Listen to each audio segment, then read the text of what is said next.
Billy 2 years ago told me it was great and injected it into my arm to fix my torn UCL. What the fuck, Billy? That's wild, yo. That is crazy. He used you the guinea pig, dog. That's right. You don't run the trials on you, dog.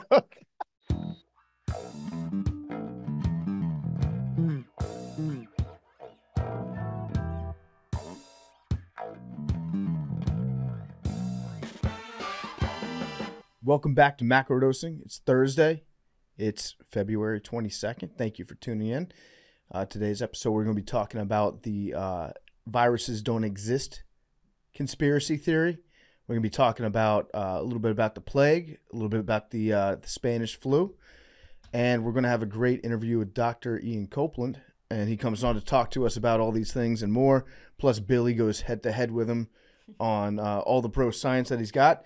So this episode is being brought to you by the Rent app. It's something truly special for all the renters and the landlords out there. Paying rent is something we all have to do, and let's be honest, it can sometimes be a bit of a hassle. I told the story about how I had a landlord that I had to write a check to every month, walk it to his house, drop it in his mailbox. He kept his ledger on a piece of paper with a pen, and he screwed it up. Well, you don't have to worry about that with the Rent app. It's the ultimate tool for renters everywhere. The Rent app takes all the hassle out of paying rent. It deposits your payments directly into your landlord's bank account. No more trips to the ATM, no more mailing checks, no more managing balances in multiple apps. I also had another landlord that lived across the hall, and I would pay him on the 1st of every month, sometimes on the 2nd. I had until the 5th, but I would pay him either the 1st or the 2nd. And then one time he told me he was sick of hounding me down for rent and asked me to pay rent ahead of time, the week before it was due. So that was a headache because I had to tell him no, and then he didn't like me because I wouldn't pay him early. Well, you don't have to worry about that with the Rent app. There are no fees, no weekly limits. That's right. The Rent app is completely free for you to use. No need for your landlord to create an account. It's completely free for them too. The Rent app is also about helping you build a brighter financial future by optionally reporting your on-time rent payments to the 3 major credit bureaus. The Rent app brings you one step closer to home ownership and helps boost your credit score.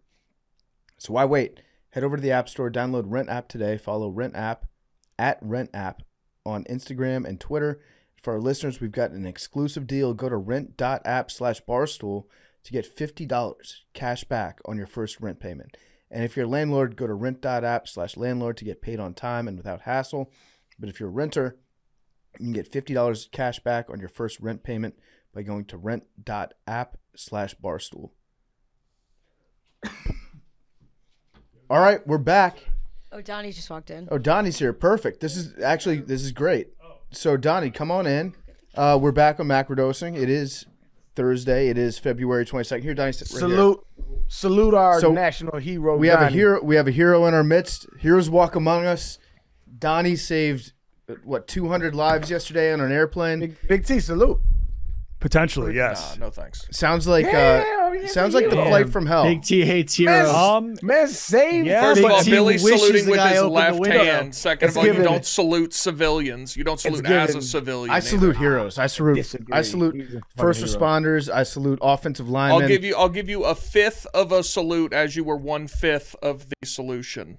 So Donnie, it's given prison. I like my prison wars that I like my what do you say? Prison wars that don't get captured. What does he say? Yeah, soldiers that don't get captured. That's what it's given that, Big T. If the flight had gone down, then Donnie would be recognized as a hero, is what Big T is saying. I recognize Donnie as a hero, so I'm thankful that you're here today. And it seems like you were on the flight from hell yesterday. So can you just walk us through what happened? Yeah, sure. So this was about 20 minutes into the flight. I just crushed some Panda Express and a tequila soda, and I was watching a movie, about to doze off, when I heard people yelling in the back. What movie was it? The Marvels. Okay. Not great. And yeah, I just thought maybe people were fighting. I turn around and there's one dude trying to yank open the plane door, and the other guy sitting next to him trying to rip him off the door. And so I hopped right out, and I got over there. I was probably the third person on the scene trying to get him off the door. And he was being very aggressive up until the point where we got his hands off the door. Then he wasn't fighting back too much, but we still had to corral him. So we kind of got him into the aisle where I just sat on him. Love it. And then there were still no flight attendants. We were like, what should we do? So we were kind of just like, I was sitting on his back, someone else was on his legs, another guy on his arms. And then the flight attendant brought over some duct tape. They taped up his legs. And then they got these things called flexi cuffs, like plastic handcuffs. We got those around his arms. And then 3 of the people carried him to the back of the plane where there was an empty row, and just plopped him down there. And we started making our way back to Albuquerque. Damn. So there's a lot of questions that I have about this, but the first one that came to my mind is why do we just put people next to emergency exit doors that can be ripped open during a flight? I've always wondered that too, because like I've been seated next to them, and I'm like, it's almost kind of tempting because you're like, it would be It's a giant red handle. Yeah. Yeah, you're just like, why do I have this much power over the plane? Yeah. I have heard that once a plane reaches cruising altitude, you like, even if you try to open it, you can't because there's too much pressure. Yeah. So if you want to get it open, it has to be in the first 20, 30 minutes of the flight. I'm also trying to wonder what would happen if he got it open, because didn't that happen maybe 6 months ago? They actually got the door open. Well, it was like an explosive decompression, so the door blew off. Yeah. And that can be super dangerous if you're not buckled in. Yes. So it's like, yeah, I would like to think I saved the whole plane, but even if he got it open, maybe we would have just lost like a couple people. But you would have been lost. That's the thing. Like when you got up, you probably weren't thinking about this at the time. But but if there's a door that's blown open and you're out of your seat and you're standing nearby, you're gonna be sucked out. Yeah, true. You're gonna be sucked out, and the worst part of that is you're gonna be alive. Like you're gonna be falling and you're gonna be alive at that time until you pass out from lack of oxygen. Yeah. But yeah, as far as what would happen to the plane, I think that like anything that wasn't buckled in or nailed down would get sucked out, and then the pilot would have to descend to get down to more oxygen levels in the air. And if he wasn't able to get down fast enough, then everybody on the plane would pass out and die. Yeah, shit. So yeah, that's some scary stuff. It was. I feel like at the moment I wasn't as nervous as like you would think. It was. I think it's just because I've rehearsed this scenario in my mind like multiple times. Yeah. And it was like, once I looked back and I was like, all right, it's one dude trying to get the door open. He's not armed. It's not a guy like saying he has a bomb or anything. So I was like, if we can get 4 people on this one big dude, we should be able to get him in the aisle pretty easily. Any punches thrown? No, I did not throw a punch. I put him in a headlock at one point. And then I was like, if this guy was super violent, my hands were so close to his mouth, he could have just bit off my finger. But he kind of, it seemed like he sort of gave up after we got him off the door. Did he seem like he was fucked up on anything, or was it he wanted to kill himself? I guess someone said they talked to him before we boarded the plane, and they were like, he was as nice as could be. And then I think when he first started to open the door, he was like, I got to get off this plane. Get me off this plane. So I think he just had some sort of nervous breakdown. Shit. Yeah. That's terrifying. Has there been like any like subsequent like interviews or statements from him? No, I think the FBI is doing like a deep dive trying to figure out why he would try to open the door. Has Hank tried to date him?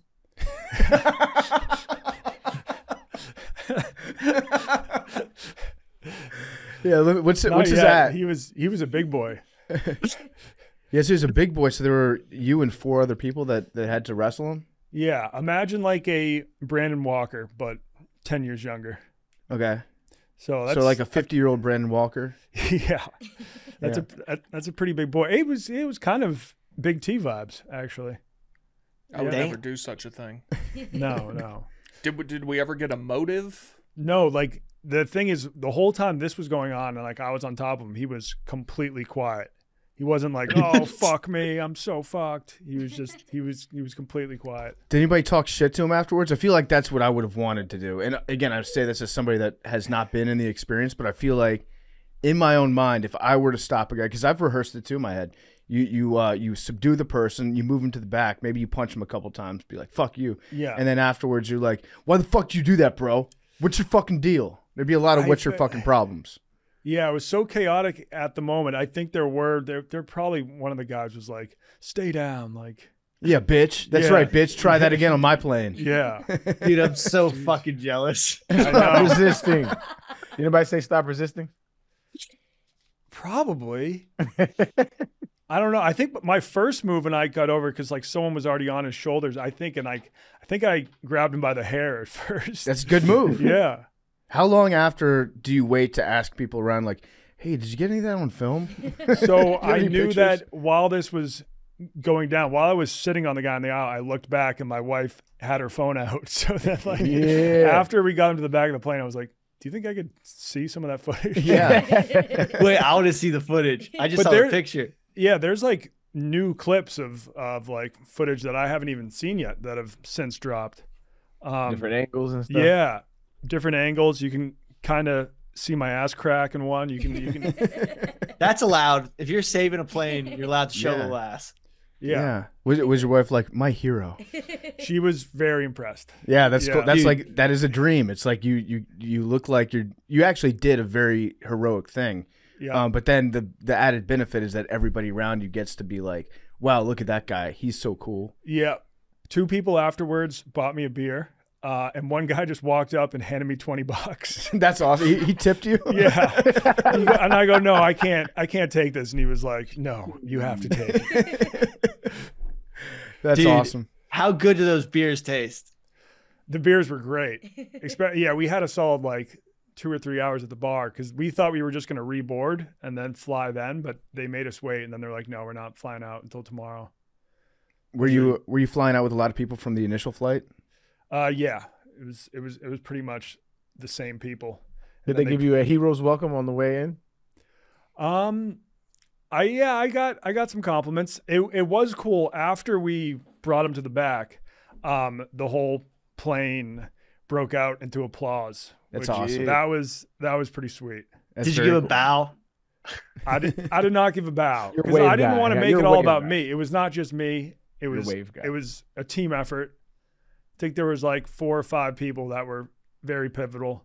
And I think it was probably most terrifying for the guy that was sitting directly next to him. Yeah. Because then you just look over and at that point, no one else on the plane knows what's happening. And you're like, okay, I can try to grab him, but how long is it going to take for other people to help? Mm-hmm.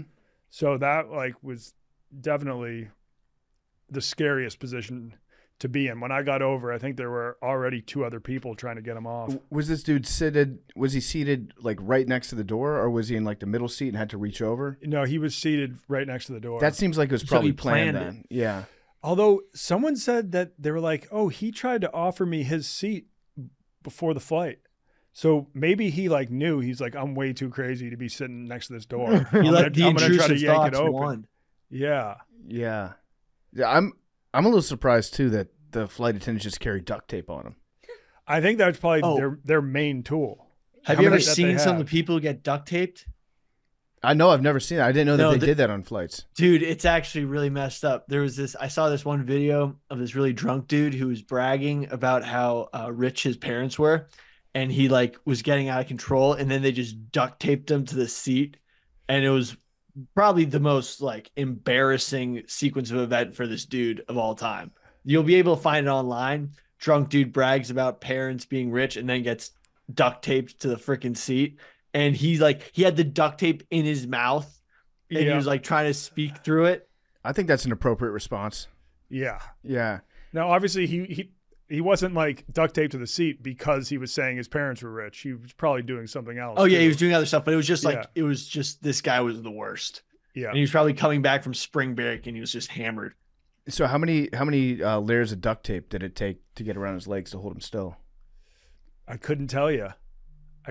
Someone was looking out for this guy's safety too, because when first he was face down in the aisle and I was sitting on him, and then they're like, we need to get him on his side so he can still breathe and stuff. Like I wouldn't. Oh, fuck that guy. I wouldn't have thought of that. Yeah. But He just killed it him. would be kind of awkward if we all just like had accidentally killed him Yeah. while we're trying to subdue him. What airline? American airline. It's not one you'd think. Were you thinking Spirit? You think Donnie's flying Spirit? No. I was just Southwest. Even you could see something like that happening. Yeah. American, I'd put in the top 3.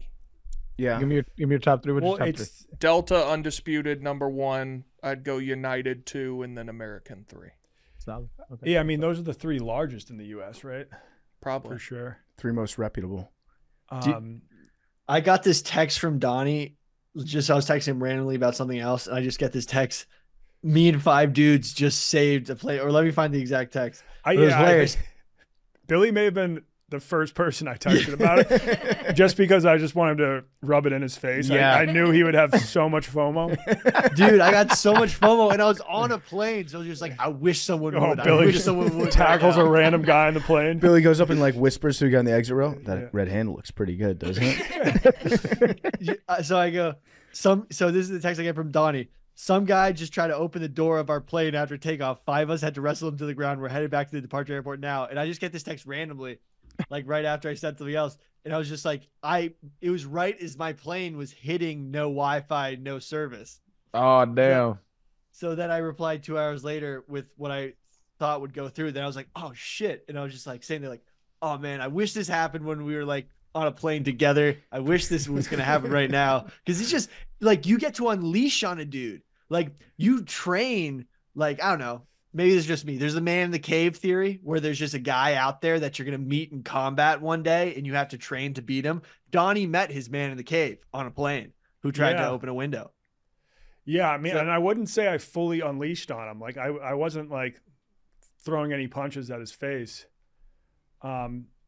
Because I don't know if that would have helped the situation. Like if I punched him in the face, it may have just made him like more mad and been like, fuck it, now I'm really going to open this thing. That's probably true, yeah.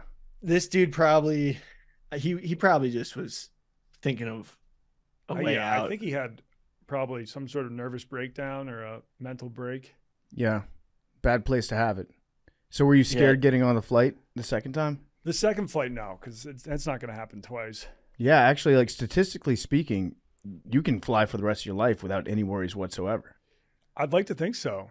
Yeah. I think I'm good. I need to take more planes. But Donnie's probably been on the most been yeah. of like plane time the most out of most people.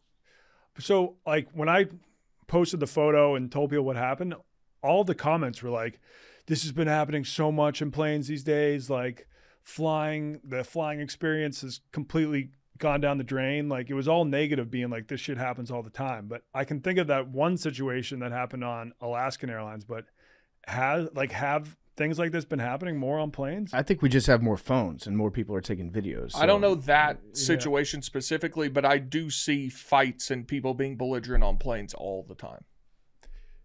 Flight attendants have also, I've heard different flight attendants say, like, yeah, things have gotten worse in terms of people talking back, people disobeying orders, getting belligerent on planes. I don't know if it's happened more frequently or we just see it more. But I've never experienced anything like that on a plane. Like a couple people being loud and some minor arguments, but that's it. Yeah. I had someone faint on a plane once, and the flight attendant came running back, and she goes, "We have a code red. We have a code red." And that's all I heard at first, and that is terrifying to hear on a plane because you think a code red means like the engines are down, like brace for impact. But apparently it was just that like a woman fainted in the bathroom. Yeah. Which, like, that should not be a code red. That should be like, code like orange. Yellow. That's yellow. Yeah.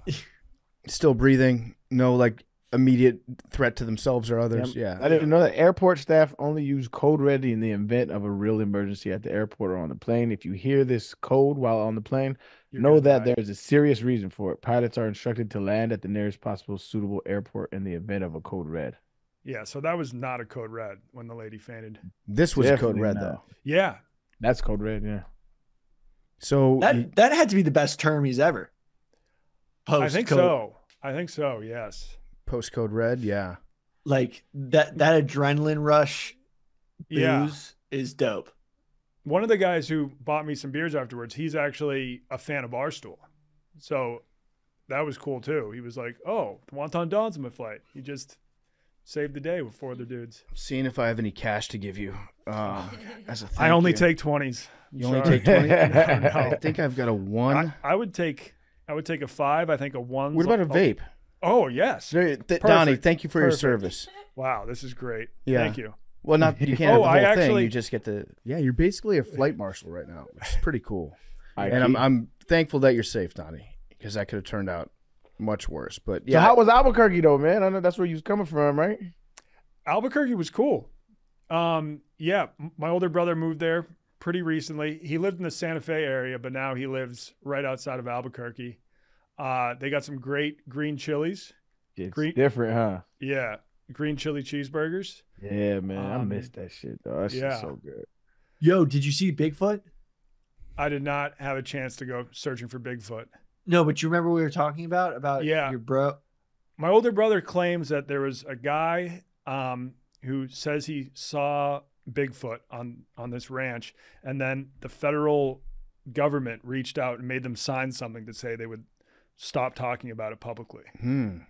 Which it's like, why would the federal government get involved if there's Dude, nothing because there? Bigfoot's an interdimensional being. yeah. Also, why would the federal government get involved even if Bigfoot was real? If you just see like a crazy animal, Yeah, is the wouldn't that government be- going to come to your door and be like, "Hey, you need to shut the fuck up about this animal"? Yeah, maybe it would be like the wildlife, like Game warden? yeah, Yeah, a Game park warden. Oh, dude. ranger shows up. Dude, remember we were talking about interdimensional UFOs? Yeah.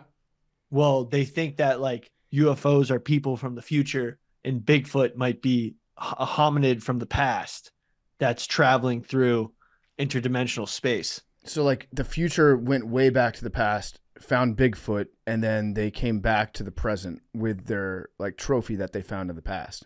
No, like the rifts from their interdimensional travel causes like other rifts, like ripples elsewhere where Bigfoot sometimes stumbles in and out. What a silly guy. But we haven't seen like humans from the past, right? Like, yeah, Connecticut Yankee and King Arthur's Court. He went back in time.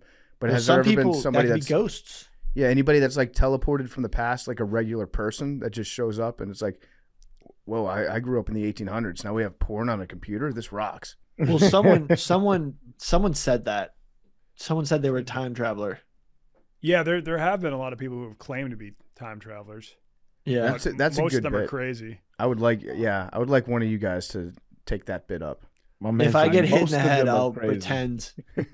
I think the best thought exercise about this, and someone wrote a whole book about it, but it's like if you went back in time, could one modern day army battalion or one like a modern day army squad of maybe 100 people defeat a Roman legion of 10,000 people? Yeah, I Easy. think so. No Like Oh, question. easy. artillery, dude. machine guns. Easy It depends on how much ammo they have. It'd take 15 minutes. And it depends on how Yeah. far away they started from you. Yeah. Like what the distance. If it's like 100 yards, no, you're going to die. And You don't mean if hand-to-hand if you had like a combat, right? tank, yeah, I guess it all depends on how much ammunition, whether you had like a tank or a helicopter. Yeah. But yeah, I think someone wrote a whole book about it.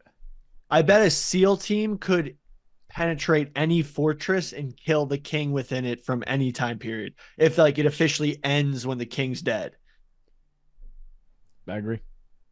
So like if Yeah, but I guess the only question would be how many people are guarding versus how many people in the SEAL team. Like, are we talking about the raid that killed bin Laden? yeah, the raid that killed bin Laden using stealth as well could get in and out of any fortress. Like some SEAL team gets to be in another conversation about, hey, I got an idea for this horse, man. Right? We all get inside of the horse. Oh, that was the biggest crock of shit ever. Like, what a bunch of dummies. Except, oh, that's a really nice gift. Let's bring it in. I still think that the Statue of Liberty has a bunch of French soldiers inside. They're just waiting on their moment. No, they were supposed to get out like a year after it arrived, and then they couldn't get the door open. They all suffocated or died of starvation. And they There's a just bunch of dead French in their skeletons in there. Yeah, Dang. That'd be Uh, interesting. Donnie, Maybe German. why When did I German? got my dates wrong. Sorry. Yeah. All good. Donnie, Last Chance Uganda. Yes. Talk about what's come out and what we can expect to come out soon. So tomorrow night, we have a recap of me and Billy's gorilla trek. One of the only times in the series where Billy was completely right about something that I thought he was wrong about. So this is a great moment for Billy. Okay. So by tomorrow night, you mean Thursday night, right? Yeah. Okay. Oh yeah. So tonight, if you're listening to this. Tonight. Yeah. Get ready if you're listening right now on Thursday, because it's going to be good. Yeah. So that's the Gorilla Trek. And then from here on out, it's just going to be football content. I went on Good Morning America to talk about the plane incident, and I tried to plug the series. I don't think they used that, but I told them it was going to be the best football content since Remember the Titans. All right. I thought last episode was going to be the worst episode, like the lamest. It was amazing. There's so much stuff I forgot about that was just awesome. Yeah. Like, also, I handed out a bunch of protein bars to a bunch of children. I did not think through whether it would give them digestive issues. I just was trying to give whatever I had at the moment. I think they'll be fine. But do you think if you kept the protein bars, would we have beat Kenya the first time? If you had all that extra protein? Well, I would have given it to the other players. Oh, they were some heavy protein bars. Their body, but like 40 grams each. But they wanted candy, and that was the closest thing I had to candy. Yeah, they were probably pumped. I don't think is it bad to give a kid 40 grams of protein? I don't think it's bad. It might make him shit. It might give him a tummy ache. But I think Billy's heart was in the right place on that one. Yeah, for sure. But I think there was a brief moment of panic after you gave them all away, and you're like, oh no, I have no more protein for the rest of the trip. I'm going to have to start eating local meat. I love that you went on Good Morning America too. Yeah. That rocks. I got to find that news clip. Well, thank you for joining us, Donnie. Yeah. We appreciate it. And I don't need to take your whole vape. No, you can have it. You can have it. That's just less vape than I'll want to use. So. Okay. Thank you. Better that you have it. Thanks, Donnie. Yeah. Appreciate it. Nice to see you, brother. Nice to see you. Yeah, it was good seeing you too. All right, that was Donnie. He's the best. Hero. Heroes walk among us, guys. He is a dude of the week maybe in the future, but I have a dude of the week. Okay, Bill, homework. Let's go, Billy's baby. dude of the week. This is my dude of the week. My dude of the week is Peter Francisco. He's a legend, aka the Virginia Giant. PFT might know who he is, or the Giant of the Revolution. Yeah, this guy's sick. If it wasn't for Peter Francisco, in the words of George Washington, without him, we would have lost two crucial battles, perhaps the war, and with it our freedom. He was truly a one-man army. So without this one dude who is Portuguese, so there may have been a little more to him, if you get what I'm saying. We wouldn't have won the revolution. All right, walk that back real quick. I forgot the stipulation that Arian said no white dudes. So this guy... I didn't say no white dude, did I? You did. You texted a couple times back. Oh, I was just joking. I didn't really mean well, that. There's a little more to him if you get the historical reference. Got you. But yeah, so this guy in the Battle of Camden saved a cannon from British capture by carrying it on his shoulders. He was like close to 7 feet tall. And in the Battle of Guilford Courthouse, supposedly killed 11 British soldiers with his broadsword. So he had a giant sword and he killed 11 British soldiers. And he captured the British flag in Stony Point. And in Francisco's fight, defeated and escaped a patrol of British soldiers by stealing one of their horses. And, you know, he's been honored with a commemorative postage stamp. But this dude was just a giant dude who just was a one-man army against the British in the Revolution several times. And George Washington was just like, yo, this is our guy. If it wasn't for him, America wouldn't exist. So I'm looking at a painting of him right now. He looks to be a girthy man as well. Oh, yeah. He's got length and girth. Hey, yo. Pretty impressive for that. No, he was a hoss. He was the hoss so he's Portuguese and he died in Richmond. He was also an orphan. So yeah. And he was then sent on a ship and ended up in America and then helped fight for the country that was the first place he felt at home because he didn't have a home as an orphan. This is kind of crazy. He was 16 when he joined the army in 1776. Yep. So he's a teenager when he did all this shit. Oh yeah. That's wild. So just I'm just imagining this like ragtag group of dudes trying to form a continental army, and this just 16-year-old comes out of the woods, just big as fuck, and Washington's just like, Yeah. We need everybody we can get, and then this guy just goes beast mode on everybody. That's my guy. So apparently after the war, he got poor, and then he petitioned Congress and the Virginia legislature to get a pension. And then he spent the last 3 years of his life working as the sergeant at arms to the Virginia State Senate. So he was just basically a bodyguard for the entire Virginia Senate at the time because he was so big. And then he died of appendicitis, which is tough. He weighed in about 260. So that's a very big dude for back then. 6'8", 260. 6'8", 260. That's a hell of a fucking frame. Dude, that's a left tackle. That's a big ass dude. Well, no, if you're 260 as a left tackle, you're going to get fucking destroyed. I know, but not like back then. Yeah, back then. Yes, back then Yeah, I mean, you watch football from like the 1950s, and there's no offensive lineman that weighs 260 pounds. I was watching. 200. I was looking at a scorecard. Oh, by the way, I have a new conspiracy theory. I was looking at some old football tape, and I'm talking like 1920s. And I was reading some newspaper clippings of a relative. And they used to do something which I thought is hilarious, and I wish they did today. They would put the the added up weights of the entire team. Oh, that's at the end. So they would be like, we got 1,000, we got 1,500 pounds of men on the starting lineup. Actually, I think that's light. I think 2,000 pounds was the aim. But like the centers and offensive linemen, like the heaviest guy was 185 pounds. And then like 1927 Iowa Hawkeyes. I like that stat though, just team weight.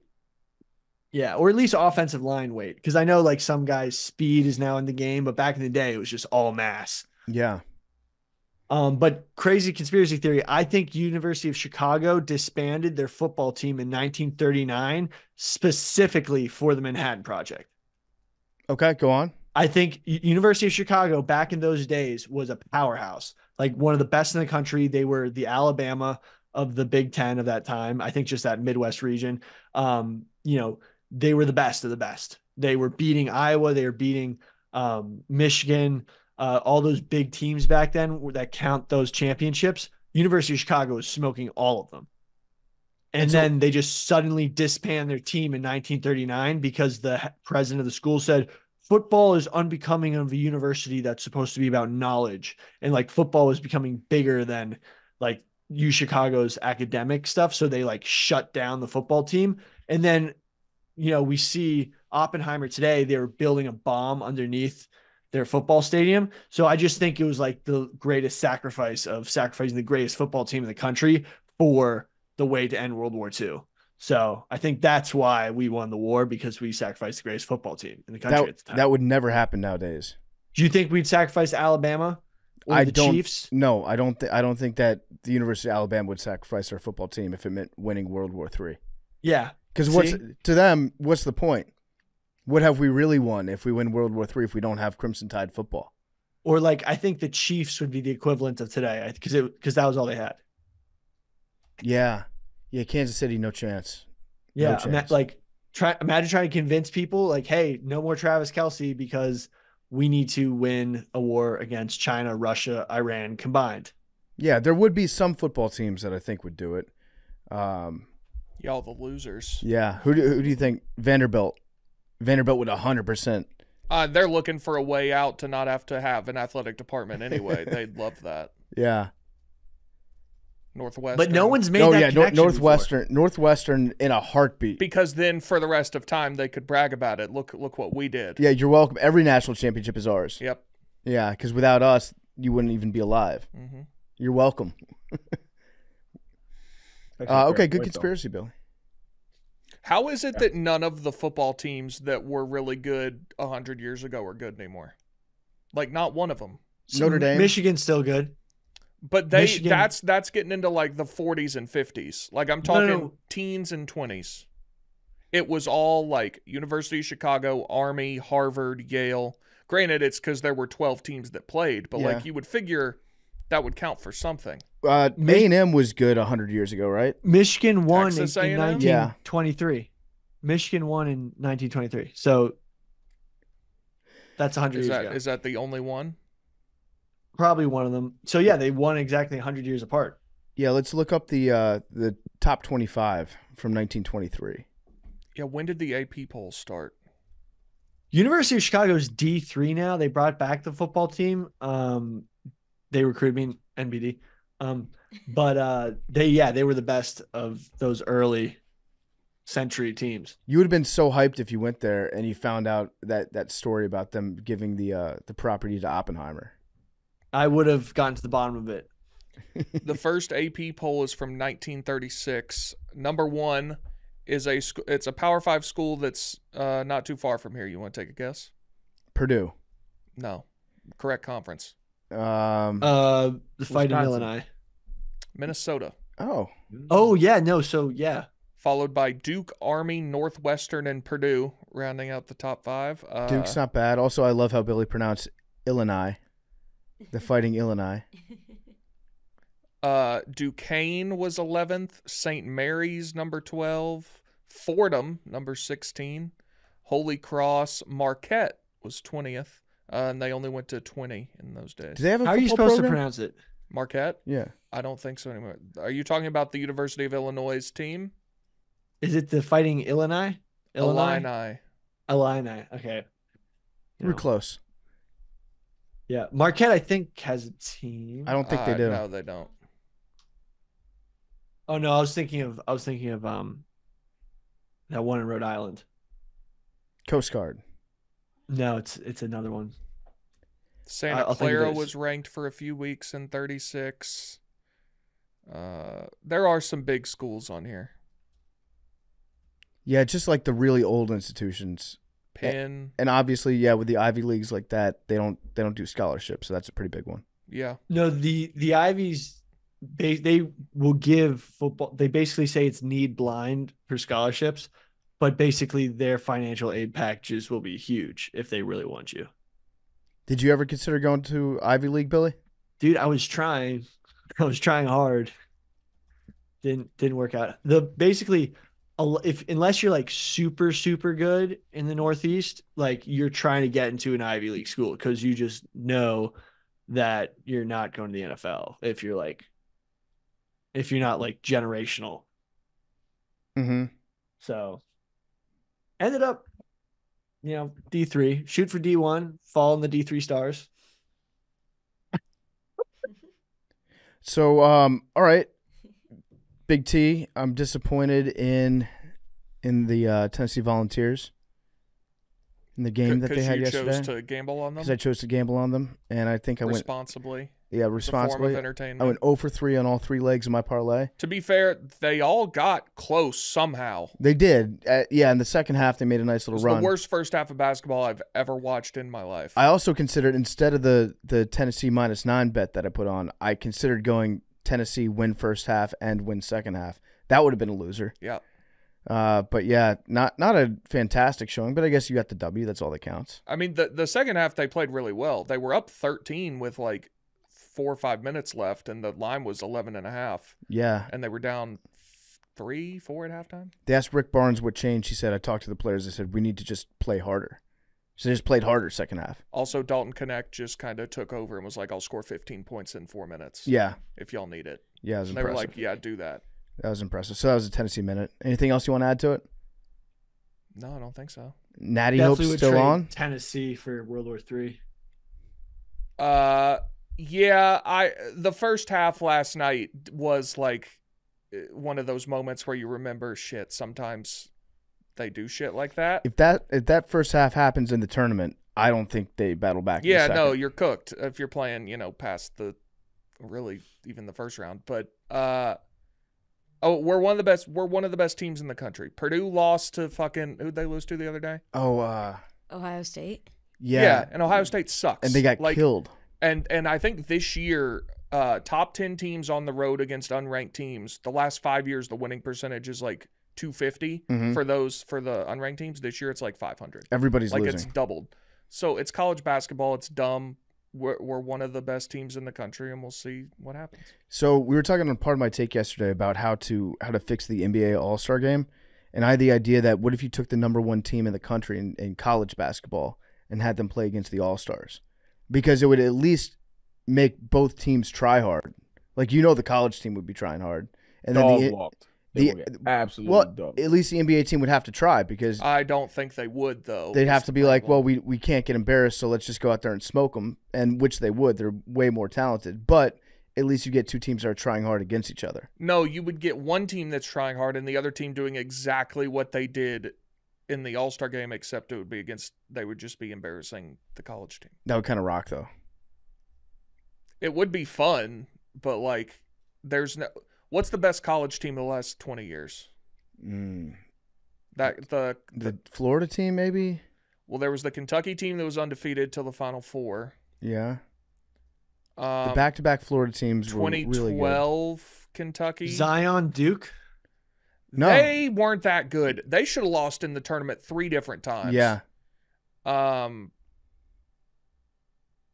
Yeah, the back-to-back Florida team. But even then, like none of these they'd get destroyed. They don't have the size necessarily. Yeah. Maybe you could look at, was it the early 2000s, like 2002 Maryland? I think they had 4 NBA players. Had Lonnie Baxter. They had Steve Blake, Juan Dixon. Best college basketball team like this century. When was the What about Fab the Five? Fab That was 90s. That was 90s. Yeah, it was like 1990. This is saying 2001 Duke, so that was Jay Williams. That was a good team. Was Boozer still there? I think Boozer might have been there. Elton Vince Brand, Carter, maybe? Vince Carter had Antoine Jameson. I think they had Rashid? What year was that? No, I don't think they had Rashid. Who was that? That was a good team, though.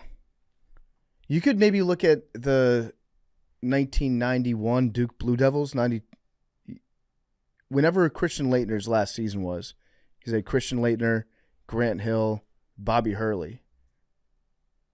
That's 3 really good players on the same team. So 01 Duke was Jay Williams, Shane Battier, Carlos Boozer, Chris Duhon, Mike Dunleavy, Dante Jones. It's a pretty good squad. That's a lineup. Yeah, so that's probably the best one. Yeah. So you put them up against, who would the NBA All-Stars have been in 2001? Hold, please. Hold, please. Okay, so the East was AI, Tracy McGrady, Vince Carter, Grant Hill, Alonzo Mourning was the starting lineup. Yeah. That's and the West. The West was Jason Kidd, Kobe, Chris Webber, Tim Duncan, and Shaq.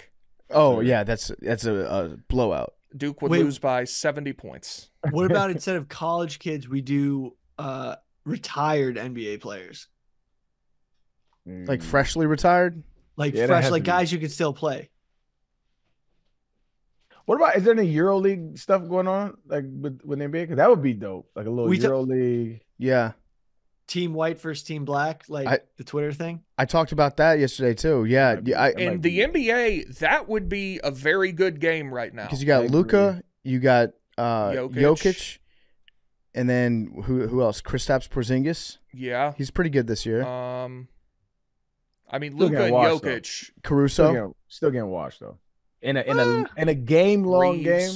Yeah, I think again. Grayson Allen. But all you need is that Luka and Jokic pick and roll, and you can ride that to 100 points. It would be tough. You get one shooter on the outside. No, I'm saying it would be a fun game to watch, just racist wise. Yeah, it would be. I would feel very bad for a country, but this is tremendous content. That'd be one of the highest rated cable events in the history of. Oh my God, it would be amazing. But that's right. I don't know if y'all remember when we were talking to Oscar De La Hoya. When we was growing up, like anytime it was like a Mexican boxer versus a black boxer, dog, it was like everybody, you were very firm on the side that you stood on. Like, he was like, yeah, we felt that, yeah. McGregor Mayweather was the same thing. Yeah, same thing. He's like, you boxing for the whole hood, dog. It ain't just you out there. So many Irish people in Vegas that day. Yeah. It's wild. They're so fun to get drunk with. The Irish, yeah. Yes. I thought you was Irish. You ain't Irish? Yes, I am, but it just like actual Irish people. Oh, like from it. Like Yeah. when they're talking all fast and stuff, for some reason you just can understand them when you're a couple pints in. There's Billy with the accents again. Billy being Yeah. more well spoken with an accent than. What are you talking about? No, literally. All right, we got anything Just else because I that we put on want my to? bro voice with you guys. Oh, Billy, I had a question for you about the footage. How's the uploading and editing going? Good. I just acquired the Viva TV footage. It's all coming together nicely. What do you mean acquired the Viva TV footage? Just the raw footage so I can cut it up. So it's the raw footage. You didn't get just the video that they've already put out? No, I got the footage of everything, so there will be more lowlights. What about the footage of the pickup game? It's there. We're getting through it. We are getting through it. It's going well. It's going to be ready. I had this theory when I was working on this other thing. Bitcoin mining, right? Mm-hmm. Requires specifically high graphic card. Like the better graphics card you have, the more Bitcoin can be mined, right? I don't know enough about it, but I'm gonna go with it. Yeah. So, but like specifically, that's the part of the computer where like you generate graphics, generate, picture, generate, a game, right? What if Bitcoin mining is actually Rocco's Basilisk type thing where it's generating a new world and generating the simulation and trying to use as much computer power of the world to do it. And once it stops, it's generated the new simulation.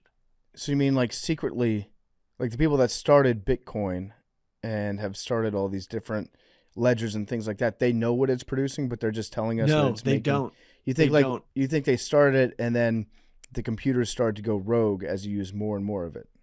The AI, so like there's this theory that AI is God and that AI is slowly creating the universe again through computer generation and creating the simulation or a new world. I was thinking about that. I'm going to think about that. I'm going to marinate. Also, I have a crypto mining startup. If you guys want to invest, it's fine. So you're contributing to it. Yeah, I'm contributing to it. But I was thinking about that while procrastinating on another endeavor. Do you think AI is God and we're, like we were talking about the last time, we're in a simulation? Yes. And that Bitcoin is just a way that AI is trying to harness human greed and selfishness in order to create a new world. Huh. Can you expound upon how Bitcoin helps create a new world? Well, the graphics card is how, like, the better graphics card you have, so like a gaming PC, is like makes your computer mine Bitcoin faster and create more Bitcoin. So maybe all that code that's being produced by Bitcoin in the graphics card is literally just producing the graphics, the intelligent design of a new world. Okay. So it's doing the UI. Yes, exactly. Okay, so it's taking over our graphics interfaces or graphics cards and then using that to make interfaces for whatever the simulation is going to look like. Right. I'm going to look into that. I'm glad that you're starting a Bitcoin startup, though. It's somewhere along the lines. Okay. I got distracted by this theory from actual progress, but we're almost there. All right. You're on a good path. I want to talk real quick about the enhanced games. It's something I've been paying attention to recently. I don't know. I forget if we've discussed it on this show or not, but there's a new Olympics being started by Peter Thiel and a bunch of other like VC guys, and it's called the Enhanced Games, which welcomes with open arms enhanced athletes. So using steroids, PEDs, things like that. The all steroid Olympics. I've been reading on their website. There's one page that you can go to on there where it says inclusive language. So I clicked on that and I'm reading what they're saying about inclusive language with people who are using performance enhancing drugs. It says the use of enhanced and doping can vary between different groups and generations. For some people, especially those entrenched in an antiquated way of thinking, words like enhanced and doping have negative connotations because of their historical use as discriminatory terms. The colonialist origins of doping. Steeped in racial prejudice, doping and its variants are harmful words wielded by sports federations to keep athletes from embracing science. The term originates from the colonialist Dutch forces description of the performance enhancements used by the defending West African tribes. The word was soon used to describe the medical enhancement given to horses before being weaponized against the black population in the 1980s war on drugs. Today, black athletes are disproportionately accused of doping. Doping is a colonialist slur that reeks of symbolic and historic violence against both the black and enhanced populations and needs to be removed from our vocabulary. So, hell yeah. Hell yeah. They're saying that doping, we shouldn't use the word dope anymore because it's racist, and we need to take it out. It also says how to come out as enhanced on their website. So they're giving people tips on how to break the news to people that you're enhanced. They're saying that coming out can be a really positive experience. You can feel liberating to be authentic with family, friends, and other enhanced athletes. You're like coming out the class. Yeah. Don't worry about other people's reactions. Just as lions aren't concerned with the opinions of sheep, so should you not concern yourself with those who cite outdated moral arguments and incorrect science. As put by Marcus Aurelius, the opinion of 10,000 men is of no value if none of them know anything about the subject. So, yeah, they're really making they're trying to change people's way of thinking to think of enhanced athletes as being a protected minority class, which is interesting to me. Dude, hell yeah. That's kind of wild. It is kind of wild. What website is this? It's the Enhanced Games. So if you go to enhanced.org. Okay, so how much traction is this getting? Is this going to be a thing? I don't know if it's going to be a thing or not. They're planning on it being a big deal, and the people that are backing it have a fuckload of money. So I'm sure they'll be able to make it happen. Realistically, it is going to make it safer. Go on. I'm all for it. I mean, think about this. Out of all of the people who've broken 9 seconds in the 100-yard dash, the fastest 10 times, every single guy has tested positive at some point for a performance-enhancing drug, except Usain Bolt. Mm-hmm. So we could see Usain Bolt come out of retirement juiced up to really see how fast humans can go. This is anecdotal, so take it as you will, but I used to train in the off season on the track. So that was a big part of my training. I used to run with a bunch of guys that ran track. And they be saying yo, everybody juicing. All of them. It's just some people get caught, some people don't. We just but all of them juice. Everybody juices. And they were saying across the Olympics too. It's not just track. It's everybody do it. When you're looking for hundredths of a second, tenths of a second being the difference between, sometimes if it's a tenth of a second coming in first and coming in sixth, every single thing matters. And it goes back, I think the first sprinter to be caught using performance enhancing drugs was that Ben Johnson from Canada in 1990. I remember him. He had braces. Remember Did that? They had a race with him and Michael Johnson. Michael Johnson was a gold medalist, world record holder for the 200 and the 400. Ben Johnson was, I think, the world fastest at the time at the 100. And they were who's the fastest man? And so they settled on running the 150. And when they ran it, Michael Johnson pulled his hamstring. Yeah. So they never really settled it. Well, he was losing at the time. He was getting dusty. Are you saying he faked it? I'm saying I think Michael Johnson faked that hamstring. Yes. Wow, it's been a while since I watched it. I had never really I think I was really young. I was yeah, it happens. Well, because at the time everybody was Michael Johnson's a god. There's no way that he loses. He was so fast in the 200 and the 400. Which, by the way, I think the 400 is the hardest event to run. What was the guy's name again? Ben Johnson. Oh, Michael Johnson. Ben Johnson. No, not Ben Johnson. I'm talking the duty race from Canada. I forget his name. What's his name? Yeah, Ben Johnson. What was Ben Johnson? Okay. So it might have been, let's see, Donovan Bailey versus Michael Johnson. Donovan Bailey, that's who I'm thinking of. Yeah. Yeah, the 150-meter dash. Donovan Bailey, that's what it was. He got caught too. That's who I thought you were talking about. My fault. But yeah, he got caught. He got banned too. Okay, so I'm watching this again. I'm running it back. They're rounding the turn, and Bailey's in first place by a little bit. I might be wrong about this because you can kind of see one step where it catches him a little bit right when they round the turn, and then he's like, whoa, what's going on? And we all know a hamstring can make you significantly slower, right, Arian? Oh, yeah. That motherfucker's hurt, man. And I'm not sure. It would have been close. It would have been close. It would have been close. He was definitely ahead, but again, like Michael Johnson was stronger. Like all that training you do. So like the reason why I used to train on the track, it gives you speed endurance, right? Yeah. So I was like faster for longer periods of time, for longer lengths, I should say, for longer length, because like you run so much and you build up your speed endurance, so it just lasts longer. So like that's the knock on a lot of 100-meter runners is they don't have the speed endurance for like a 2 or a 4, and that's what Michael Johnson did. He had the world record on a 4 and a 2, so it'd have been close. It'd been fun to watch, man. They never read it back either, huh?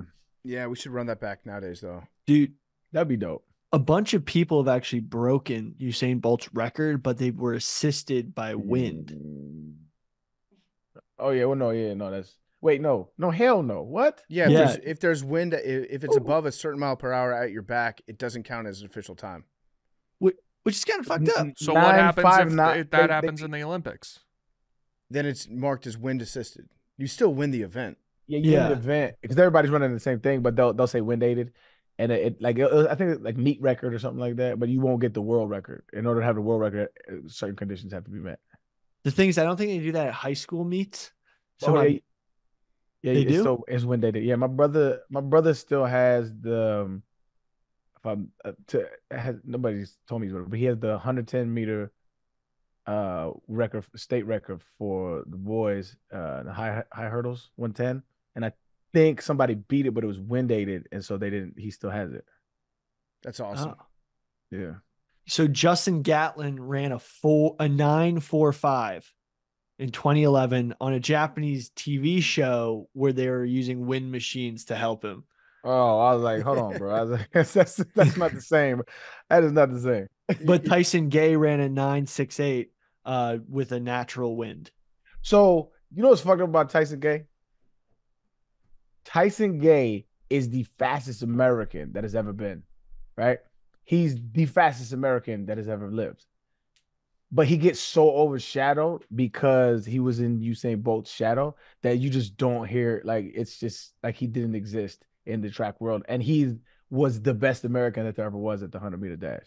And like, Johan Blake takes this. Everyone always mentions him as the second fastest. And which, like, as history grows, only people are going to remember Usain Bolt. But Tyson Gay and Johan Blake, both of them were like some of the fastest men that have ever walked the planet, and you just don't know who they are. It's wild. That does suck for him. Yeah, it sucks, man. He was in the Jordan era. Yeah, you know what I'm saying? He's Karl Malone. It is what it is. I hate to be a hater, but like Usain Bolt must have been juicy. I don't know. Like I said, the track dudes that I was saying, I was like, yo, everybody juicy. So like that's what they were saying.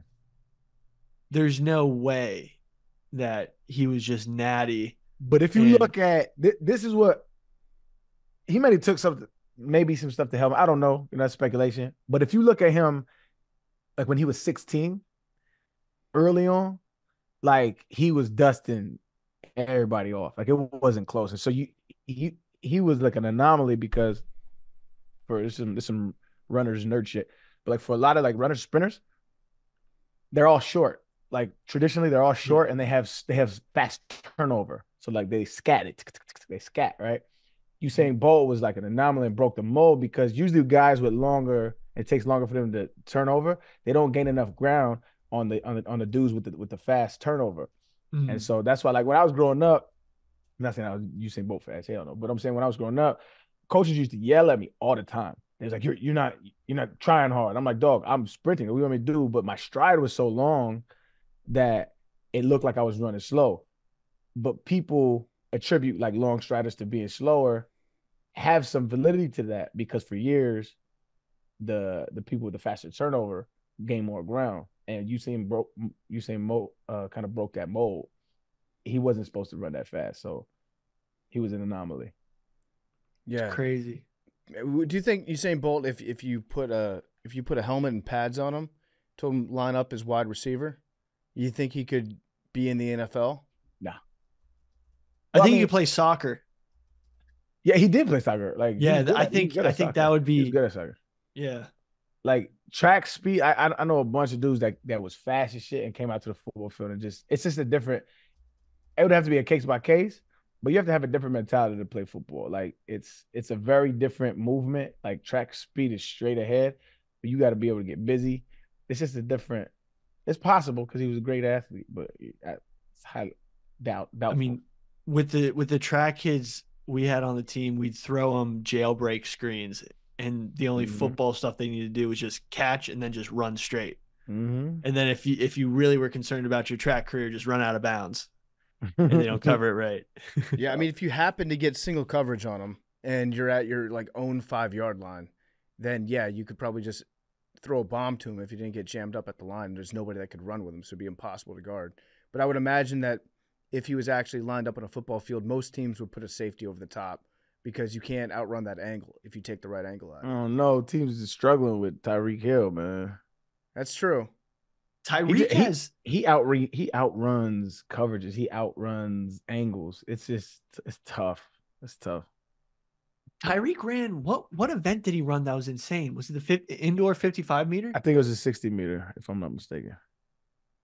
But yeah, he got track speed. He got Olympic speed. I'm motherfucker. Go. He came pretty close football too. Player. He ran that 100-meter dash. I think he came in like second to last place maybe, but it was still a respectable time. 6'4". Yeah, he got burners, dog. He got burners. I think he's like an average track runner, but like on a football field, that's like the fastest shit in the world. Yeah. Like no disrespect to him, I'm just saying that like when you compare it, He broke 10 in 100 meters with wind. That's what I'm saying. Olympic speed, like it's insane. I'll tell you what, there's a couple guys that used to play for USA Rugby, one guy that still does, that were super, super fast, and they were great. Usain Bolt playing sevens rugby would be one of the better players in the world, for sure, because you get the ball on the outside. There's only 7 guys on the field. You can beat somebody at the corner real easy if you're that fast. Do you guys want to get into anything else, or you want to talk about germs aren't real? Oh, I have something. The science fair. I have 2 things, the science fair being one of them. It's out right now. It is out right now. Watch it. Good video. Oh, shit. Is it? I still haven't seen it. Well, it's out right now as the time that people are listening to it. Yeah. It comes out Wednesday night at 6 p.m., I think. Yep. Gotcha. So it's out. Also, happy 3rd birthday to Macrodosing. Oh, wow. Oh, shit. Whoa. Let's go. Shit, dude. Yeah. You We're said what? toddler. Dude, this thing could go to preschool. Yeah. Yeah. We're learning how to take shits in toilets. Or if you're a dog, you can drink dog beer. Yes, that's true. And dog years were 21. Mm-hmm. But happy birthday. Damn. Well, thank you. 3 years, huh? It doesn't feel like 3 years. It really doesn't. Damn, I've been talking to y'all for 3 years, every fucking week. A little older, a little wiser. But yeah, that was just a fun little fact that I remembered. Good call. Happy 3rd birthday, Macrodosians. Yeah, Macrodosian's also 3rd birthday. Thank you guys. We love you guys. But yeah, celebrate our birthday by watching the science fair. I like that. Yeah. It's a good It's 3rd like a birthday present. party. Yes, for sure. Oh, by the way, sorry. Back to PEDs. Jimmy Garoppolo got suspended for PEDs. Hello? I saw that. Yeah. I don't think he popped for I think he popped for Viagra. Why is that? Because it said that he was caught using a prescription medication that is you have to check with the NFL before using. And it's prescription, right? So no steroids are a prescription medication, unless you're getting, TRT, but he wouldn't be doing that. So it was probably either Adderall or Viagra, but it's the off season right now, and he hasn't been playing. So I think he was taking Viagra. Just think about some of his former professional partners that he has to compete with. Billy's saying that Jimmy G used to date a porn star. If anyone's yes, yeah. And so he has to level up if he's still dating porn stars to meet expectations. Yeah, he's got to compete with professionals in the bedroom, so he's gonna be looking for some PEDs. So You should be allowed to use Viagra. Viagra shouldn't be on the list of banned substances. Is it on the list? Is that for sure? Yes. Ocho Cinco. It improves blood flow. What would be its benefit? Blood flow. Okay. Apparently, it just helped recovery, like within play after play. Like you're able to catch your breath and your legs never felt dead. Yeah, you should be allowed to. You should be allowed to use Viagra. I'll die on that hill. So, we'll see. Shout out to Jimmy G for getting it up, man. All right, so germs and viruses aren't real, according to a new theory that's taking the world by storm. The video that Arian sent around was very entertaining, very, very entertaining. Maybe the grossest part was when they were talking about the Spanish flu in it, and they had a study that was conducted back in 1918 where they had patients in a hospital that were sick with the flu, and then they would bring in a control group of healthy people, and the assignment was to just like cough directly into their mouths, cough on their eyes. The doctors and nurses would take like syringes, extract mucus from their noses, and then turn that into a spray, which was then sprayed into people's faces and eyes and into their own noses. And they claimed that nobody was able to get sick through these experiments. And so yada, yada, yada, germs don't exist and viruses aren't real. Arian, did you watch the entire video? No, I could not make it through. I watched about an hour though. Yeah, I watched like an hour and a half, 2 hours of it. The guy goes like really into his bag about, how it doesn't make sense that viruses can penetrate cells because cells have an outside to them. We haven't been able to like photograph and truly isolate any virus ever. Mm-hmm. I want to know who made this movie. Do you know? No, I was just I sometimes go down rabbit holes of like conspiracy theories, especially on Twitter, just to see what's going on. And this movie was getting floated around, so I was like, "What?" I had never heard germs or viruses don't exist before, so it was like, what? Yeah. So I don't know who it is. And he was saying that when you look at virus particles, they're just examples of cell debris, like a dead cell, and you get sick via environmental factors and also like mental factors, and you don't ever actually contract the virus doesn't damage your cells. I would imagine that if that were the case, we would have heard about this a long ass time ago, right? Yeah. Like smallpox. Explain how we eradicated smallpox. Well, that's the thing, is like when you break it down, like they don't have much evidence. Like I was looking at some of their stuff. They just kind of cite some old papers from like you were referencing the Spanish flu. They cite some old papers which were inconclusive, right? They cherry pick data out of that and say, yeah, we took 100 people, got everybody to get coughed on them, and we couldn't get them sick. And so like then they extrapolate that with like, how is this the case? If this is, you know what I'm saying? Yeah. And so I haven't really seen much evidence from them other than stuff like that, like just cherry picking data. Yeah, and I would imagine that there have been thousands and thousands of papers that have come out since then that prove that viruses do exist.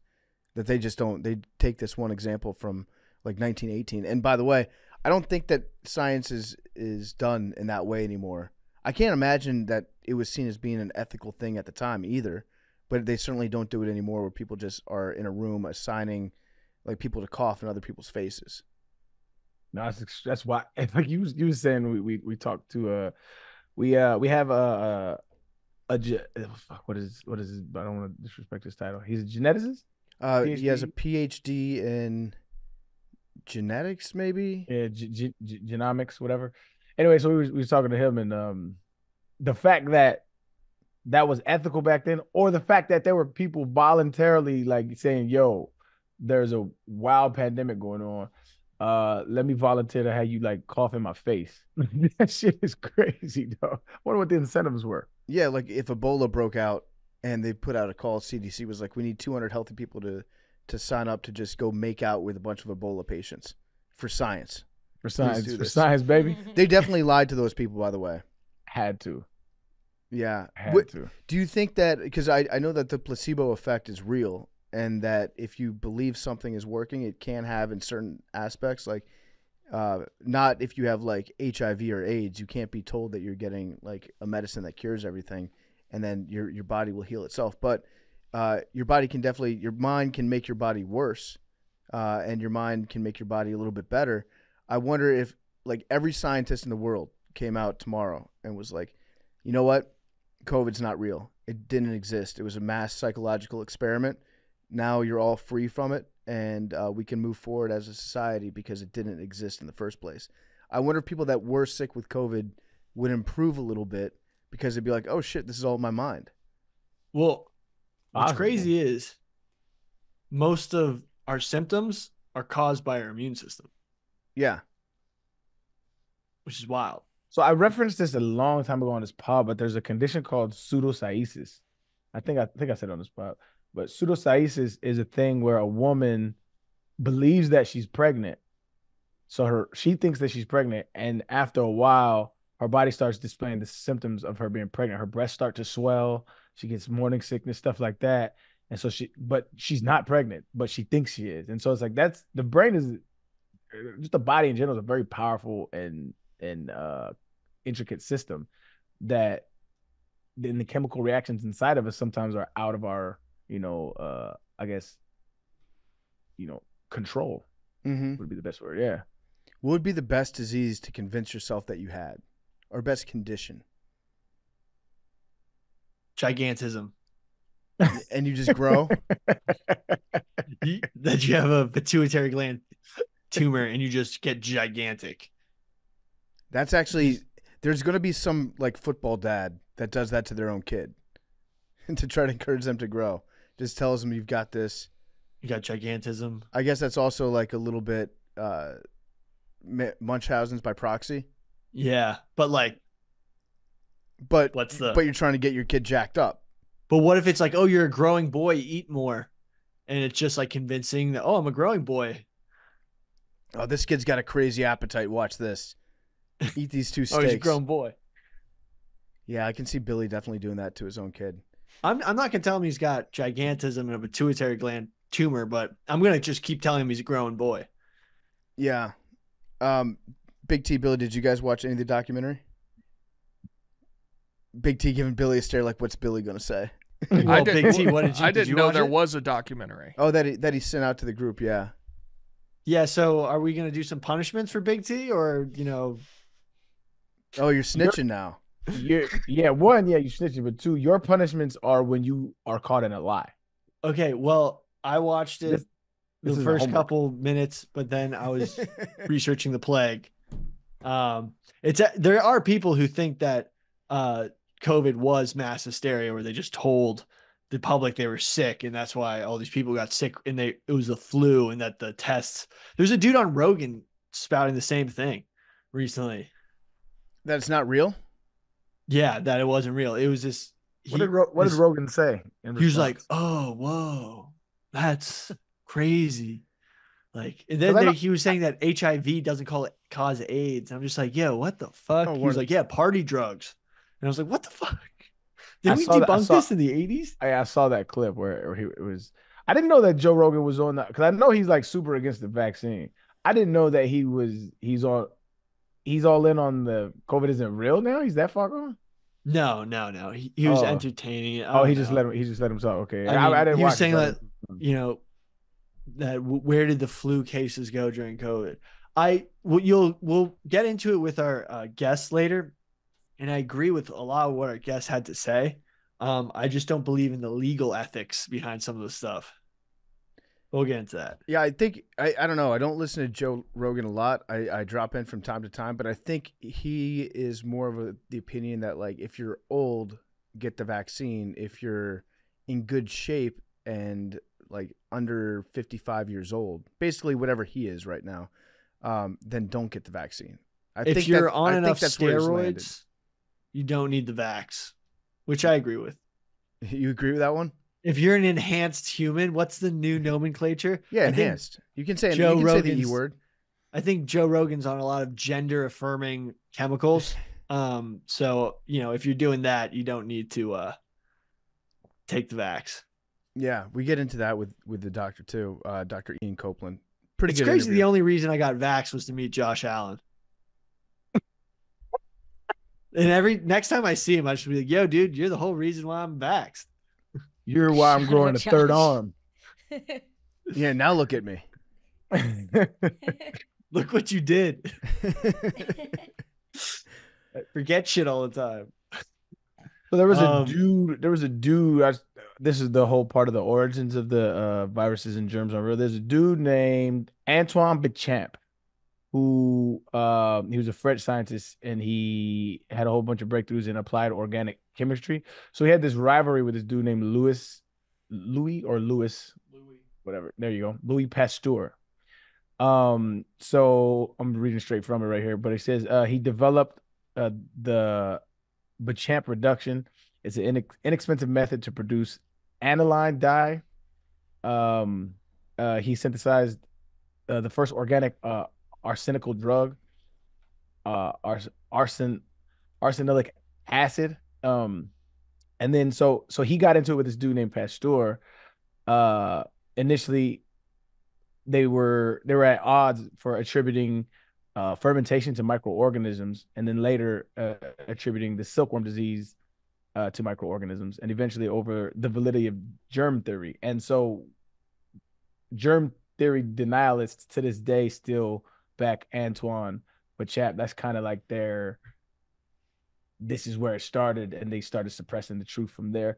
And most origin stories have that aspect to it of like, this is the guy that we silenced as a whole, and this is why they're hiding the truth. And usually the Rothschilds and the Rockefellers are thrown in there too. Like they were making too much money, so they had to silence this one dude. There occasionally you'll see somebody that makes a wild statement about washing your hands, about like, it doesn't matter. No one washes their hands. Why are you going to stop the spread of germs? So I'm going to give an open floor in the hopes that we go viral from somebody on this show. Billy, do you wash your hands after you use a bathroom? Yes. Every time? Number one and number two? No. Only after number two. I'm never dapping you again. Dog. Wait, after number two, you'll hit the sanitizer? No, straight after number two, from here on out. I will always wash my hands after number two. Number one, sometimes I don't even touch anything except unzip my fly. So like, why am I washing my hands? You just unzip your fly and your dick falls out? After a little shimmying. Ooh, yeah. Long dick Billy in the house. No, it also could be, it just depends rolls out. No, it's just if it's hot or cold. There's like some days it's like you can just get it out. But like, and then I don't touch anything in the bathroom on purpose. Because I don't like getting my hands wet. I don't know, maybe that's a little, but like I sometimes, there's sometimes no need. And guess what? My stuff is sometimes way cleaner than the handle of the washing faucet. I agree with that. So, I think my dick's cleaner than my dick is cleaner than the handle of the bathroom the handle of the washing machine. There's ways around that though, my brother. You wash your hands, right? You get a paper towel thing, right? And the majority of things nowadays are automatic. Right. Like, no, but usually it's like places I don't wash my hands. Gas station bathrooms, because I'm trying not to touch anything, get in, get out. And I'll always hit hand sanitizer if it's there, because that's clean as fuck. Yeah. But why don't you just like grab a paper towel? Like, so I do this all the time. So I grab a paper towel after I wash my hands, I dry them, and with that paper towel, I turn off the thing, and with that paper towel, I grab the doorknob, or I grab the handle, and then I throw the paper towel away, and then open the door with my foot. You know what I'm saying? It's mad sus if you're walking out the bathroom with like paper towel in your hand. And plus, there's no paper towels anymore. They're all doing those like hand washing blowers, and that sucks. Hard disagree on that one. There are but like those. A lot of places don't have any paper towels because they're not eco-friendly, but really they don't want to spend the money on paper towels every month. And the hand drying stations sometimes are worse in terms of hygiene because they spray germs all over the bathroom. They put them all in the air. Yeah. Wash your hands, man. Really, I think most guys keep their dicks cleaner than any other part of their body. So I would disagree with that. Yeah, dude. I wash my hands before I touch my dick. In the words of Don King. Ever heard of him? Did he really say that? He did say that, yeah. I mean, it's smart. There are some times, I'll admit watching. it. Yeah, there are some times when I'll have very minimal contact with anything. Maybe touch my zipper, touch my boxers, and then I'll like breeze past the hand washing station. Y'all are lying through your teeth. You touch your dick when you piss. No, sometimes I'm gonna do an when it's experiment cold, next time for science. Sometimes when it's cold, you can like just kind of, you don't really have to grab anything. You kind of just throw it out. You just do it like your Elvis. You just shake your hips real quick and your dick falls out. When it's not hanging, it's easier. Or like Chris Jones running the 40-yard dash. He just goes at the combine, just goes up, shakes his dick real quick, and bursts through his pants, and he pisses. Don't you look dumb if you're in like a public bathroom just shaking? Dude, there's fucking weirder things in public bathrooms, dude. In some Central Park public bathrooms, there's dudes jerking off trying to make you like notice them doing it. You are using like a crazy example for this. There's crazy shit that happens in men's bathrooms that's just weird, and you just don't ask questions. You get in, get out.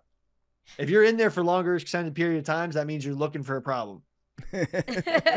Are men's bathrooms that dangerous? Oh to yeah, be in? you're getting signals sometimes underneath the.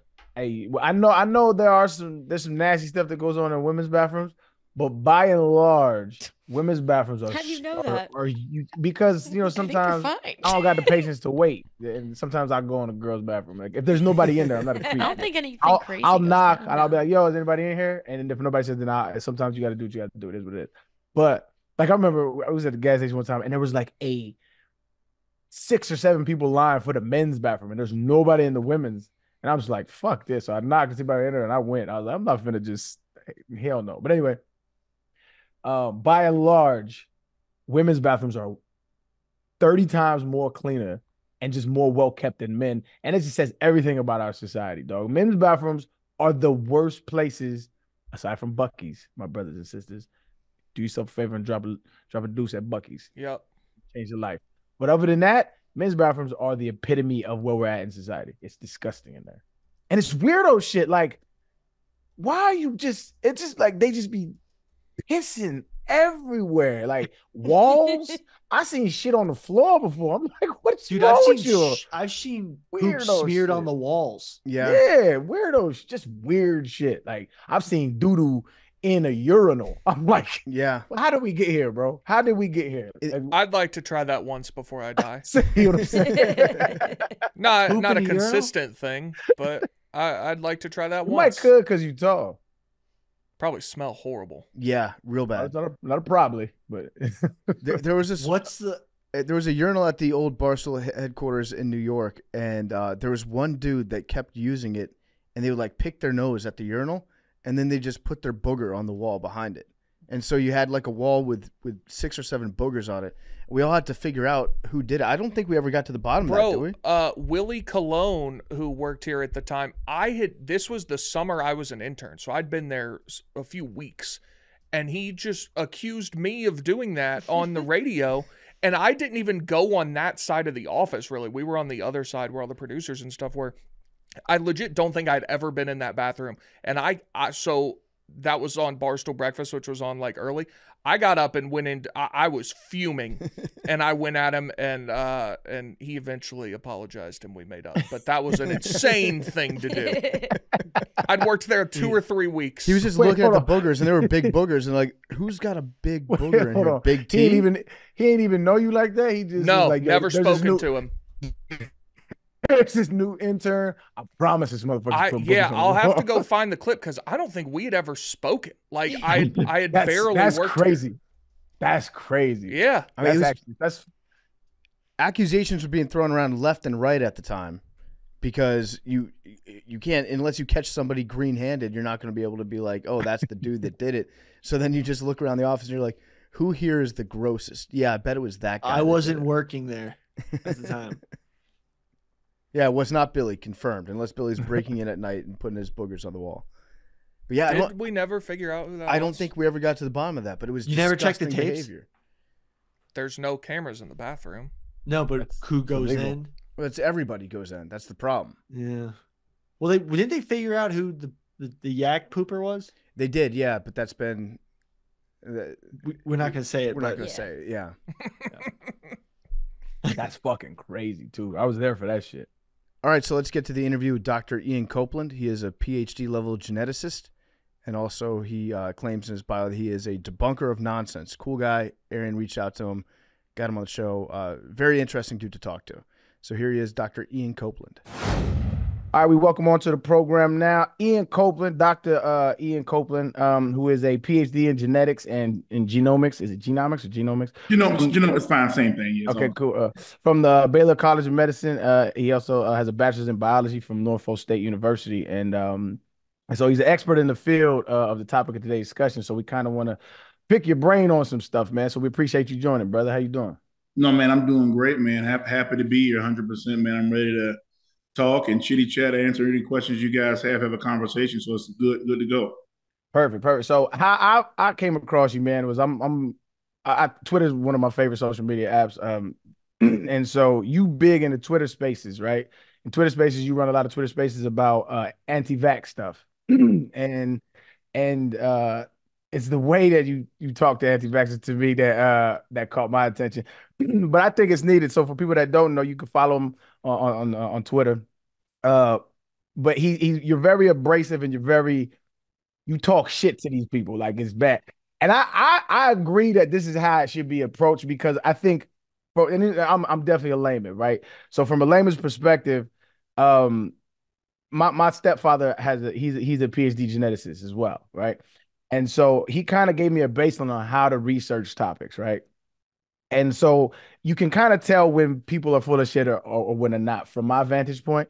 But I don't have the knowledge behind it to actually combat these people. And I think that's a big problem in science in general, is scientists are very good at understanding stuff, but they're not good at conveying that message to the general public. And I think you're really good at it, but doing it in a way that's like, nope, shut the fuck up. That's wrong, right? So I love that type of shit. A lot of people are turned off by that. But so first of all, how did you get kind of started in the Twitter space and kind of combating all of this stuff? And I'm sure the pandemic kicked it off, but how did it all come together? Yeah, so there was an app, I don't know if you guys have heard of it, called Clubhouse, social audio app. Oh, yeah. And during the pandemic, I was not on Clubhouse. A lot of my friends were on Clubhouse.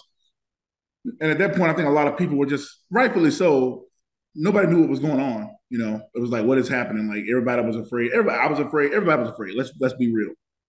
And I went on Clubhouse, and I kind of got my first taste of, bullshit. Let's just call it what it is, right? Misinformation. People just saying things that, look, like the things I've heard, you have no idea. I've heard people say things like, the vaccine is it's a mind control agent so the aliens can lay their eggs in our rectums. Like just off the charts, like just off the charts type stuff. Go on. I'm interested in hearing more about that later. Man, look, I'm telling you, man. Now of course, I don't think that everybody, that's fringe, of course. I'm being facetious with that, right? That's obviously fringe stuff, of course. But the point is that when I kind of got started on Clubhouse, it was a lot of misinformation. And then once kind of Clubhouse is still around, I kind of wound it down a little bit. I kind of went to Twitter. I was on Twitter, but I never used Twitter at all. I was not a Twitter kind of, I'm not a social media guy at all, actually. I just enjoy talking shit to dumb people and putting out good information, right? So I'm not really I wouldn't call myself a social media guy, but that's kind of how I got to Twitter Spaces, because it allowed me to have a wider kind of breadth of talking to people like you guys. Like, where would I have met you guys other than, through Twitter? So that's kind of how I got on Twitter. Got you, man. And like I said, I feel like that kind of stuff is needed. So I wanted to kind of get into some of the more outlandish claims that people make, and kind of get your expertise on it. So obviously, the topic of today's episode is viruses aren't real. There's a conspiracy theory that says viruses aren't real. And I've heard you talk to a few of these people. And so I kind of want to get your take on the origins of that. Because what I've noticed about conspiracies is like they'll start with like a kernel of truth, and then it explodes into like a whole bunch of nonsense. So I kind of want to get your thoughts, like the origins of the fact, or not of the fact, of the misinformation that viruses aren't real.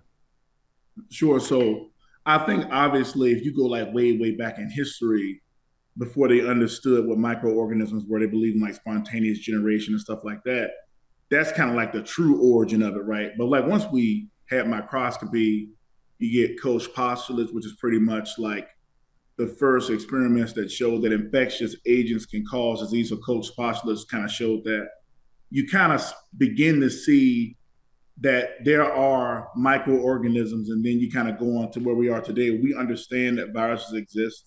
We can observe viruses using microscopy, and people actually use viruses now to cure diseases, right? So like I think 2 months ago, the FDA just approved the new sickle cell disease gene therapy that literally uses a virus to cure, I'm using air quotes just to keep it simple, to cure sickle cell disease, which is a genetic disease. Right. So if viruses are not real, then we got a lot of problems because we're using them right now. I don't know what we're using if viruses aren't real. And of course you get like, it's kind of interwoven into like AIDS denial. A lot of it, I think, stems from AIDS denial. Okay. You have a lot of that going on from AIDS denial. So if I had to say in the modern era, to put a bow on it, I would say most of this stuff comes from the virus denial stuff, kind of dovetails out of AIDS denial, in my opinion. Given what I've heard anecdotally, I would say it's probably coming from AIDS denials, yeah. Interesting. Sure. So there was one segment of this video that Arian sent to the group, which is a very funny video. It's a guy that thinks he understands science, has gone back, and it appears like he's cherry-picked things from studies to prove that viruses don't exist. And one of the main points he makes is going back to the Spanish flu in the early 1900s, where there were some medical experiments, and to be honest, they sound like the most unethical medical experiments of all time, where they just like extract snot, mucus, phlegm, blood from people that are infected with the Spanish flu, have people cough in healthy people's faces, and then monitor the results of that and see who got sick. I don't know who was signing up for these experiments to be like coughed on and have snot injected into their nostrils or whatever. But they say that they were unable to transmit the Spanish flu from person to person in all these experiments. So I'll be honest, I did not follow up and go back and read those initial studies and see how accurate they were. But have you heard people bring this up as an example of how viruses and germs are not transferable from person to person? And do you find it to be as inaccurate as I think that it is? Yes, I've heard that. I've heard the 1918 flu example. I've also heard, I think what's most popular now goes back to like AIDS. Like they'll say, oh, HIV does not cause AIDS. They'll say that environmental factors cause AIDS, and sleep deprivation, and the big thing is vitamins, which is a whole nother discussion. They'll say, oh, lack of vitamins causes it. But the short answer is yes, I've definitely heard that. And again, the problem becomes when you make a statement that viruses don't exist, we have to now reconcile a lot of different things, right? So, I mean, a lot. Like we have to reconcile HIV. We have to reconcile SARS-CoV-2. We have to reconcile the fact that 6% of the human genome is viral DNA. Like we have to reconcile these things, right?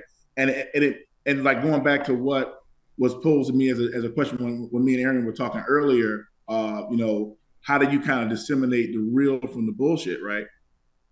Anything that undercuts such a big piece of science as saying viruses are not real, either the entire field would collapse in on itself, or the statement is just not accurate. So I think that we can kind of put two and two together and just say that the statement that viruses are not real is just a nonsensical statement that people like to just use and say. I don't know how you can, even give it. Not saying you're doing that, but I don't see how you can even give any credence to that argument. Yeah, it's interesting because when somebody makes a statement like that, it's hard to refute, right? Because it completely reframes the nature of the conversation that you're having. Like if somebody next to you is like, I don't think shirts exist. Shirts aren't real. It's like, well, all right, now we have to like get really deep into some like existential questions about whether anything is real whatsoever. But yeah, it just seemed, I don't know, because I feel like in terms of studying virus transmission, we don't do studies, right, where you take healthy people and you try to expose them to illnesses. No. That would be unethical, but there are animal models, right? Yeah. Yeah, there are animal models. So, for example, for SARS-CoV-2, one of the first animal models that was used was in ferrets, because apparently ferrets are really susceptible to SARS-CoV-2. So, what they did was they took a ferret, and I can send you the paper if you want it later on. What they did was they took a ferret, they put an infected ferret in a cage, right? And they built this duct system that goes up to non-infected ferrets. And they let the airflow go from the infected ferret to the non-infected ferrets. And the ferrets that are not infected became infected from the infected ferret, right? And this is one of the first experiments that they used to actually prove like aerosolized transmission of SARS-CoV-2 in mammals.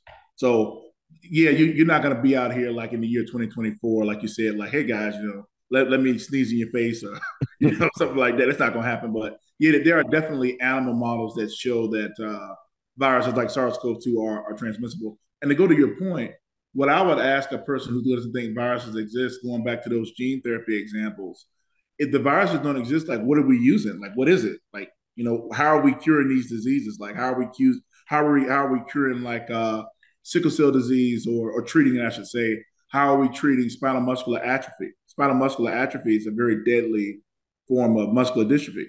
Like most children that have spinal muscular atrophy die before they're like 12. You got kids right now that are 14, 15 years old running around playing, but they're supposed to be in wheelchairs because we've taken a smaller version of the gene that was messed up and stuck it back into those cells that don't have it, and then rescued the phenotypes from there. They can just walk around and be somewhat normal. So I would just ask those people that, like, what is it magic? Are we like, am I Dumbledore out here? Like, how are we doing this? Like, how are we accomplishing these objectives? So I got a question, man. This is hard for me to remedy just as a layman, right? Because there's only so much we can know as human beings, right? Mm-hmm. I'm talking about just personally. Like I have a field of expertise, you have a field of expertise.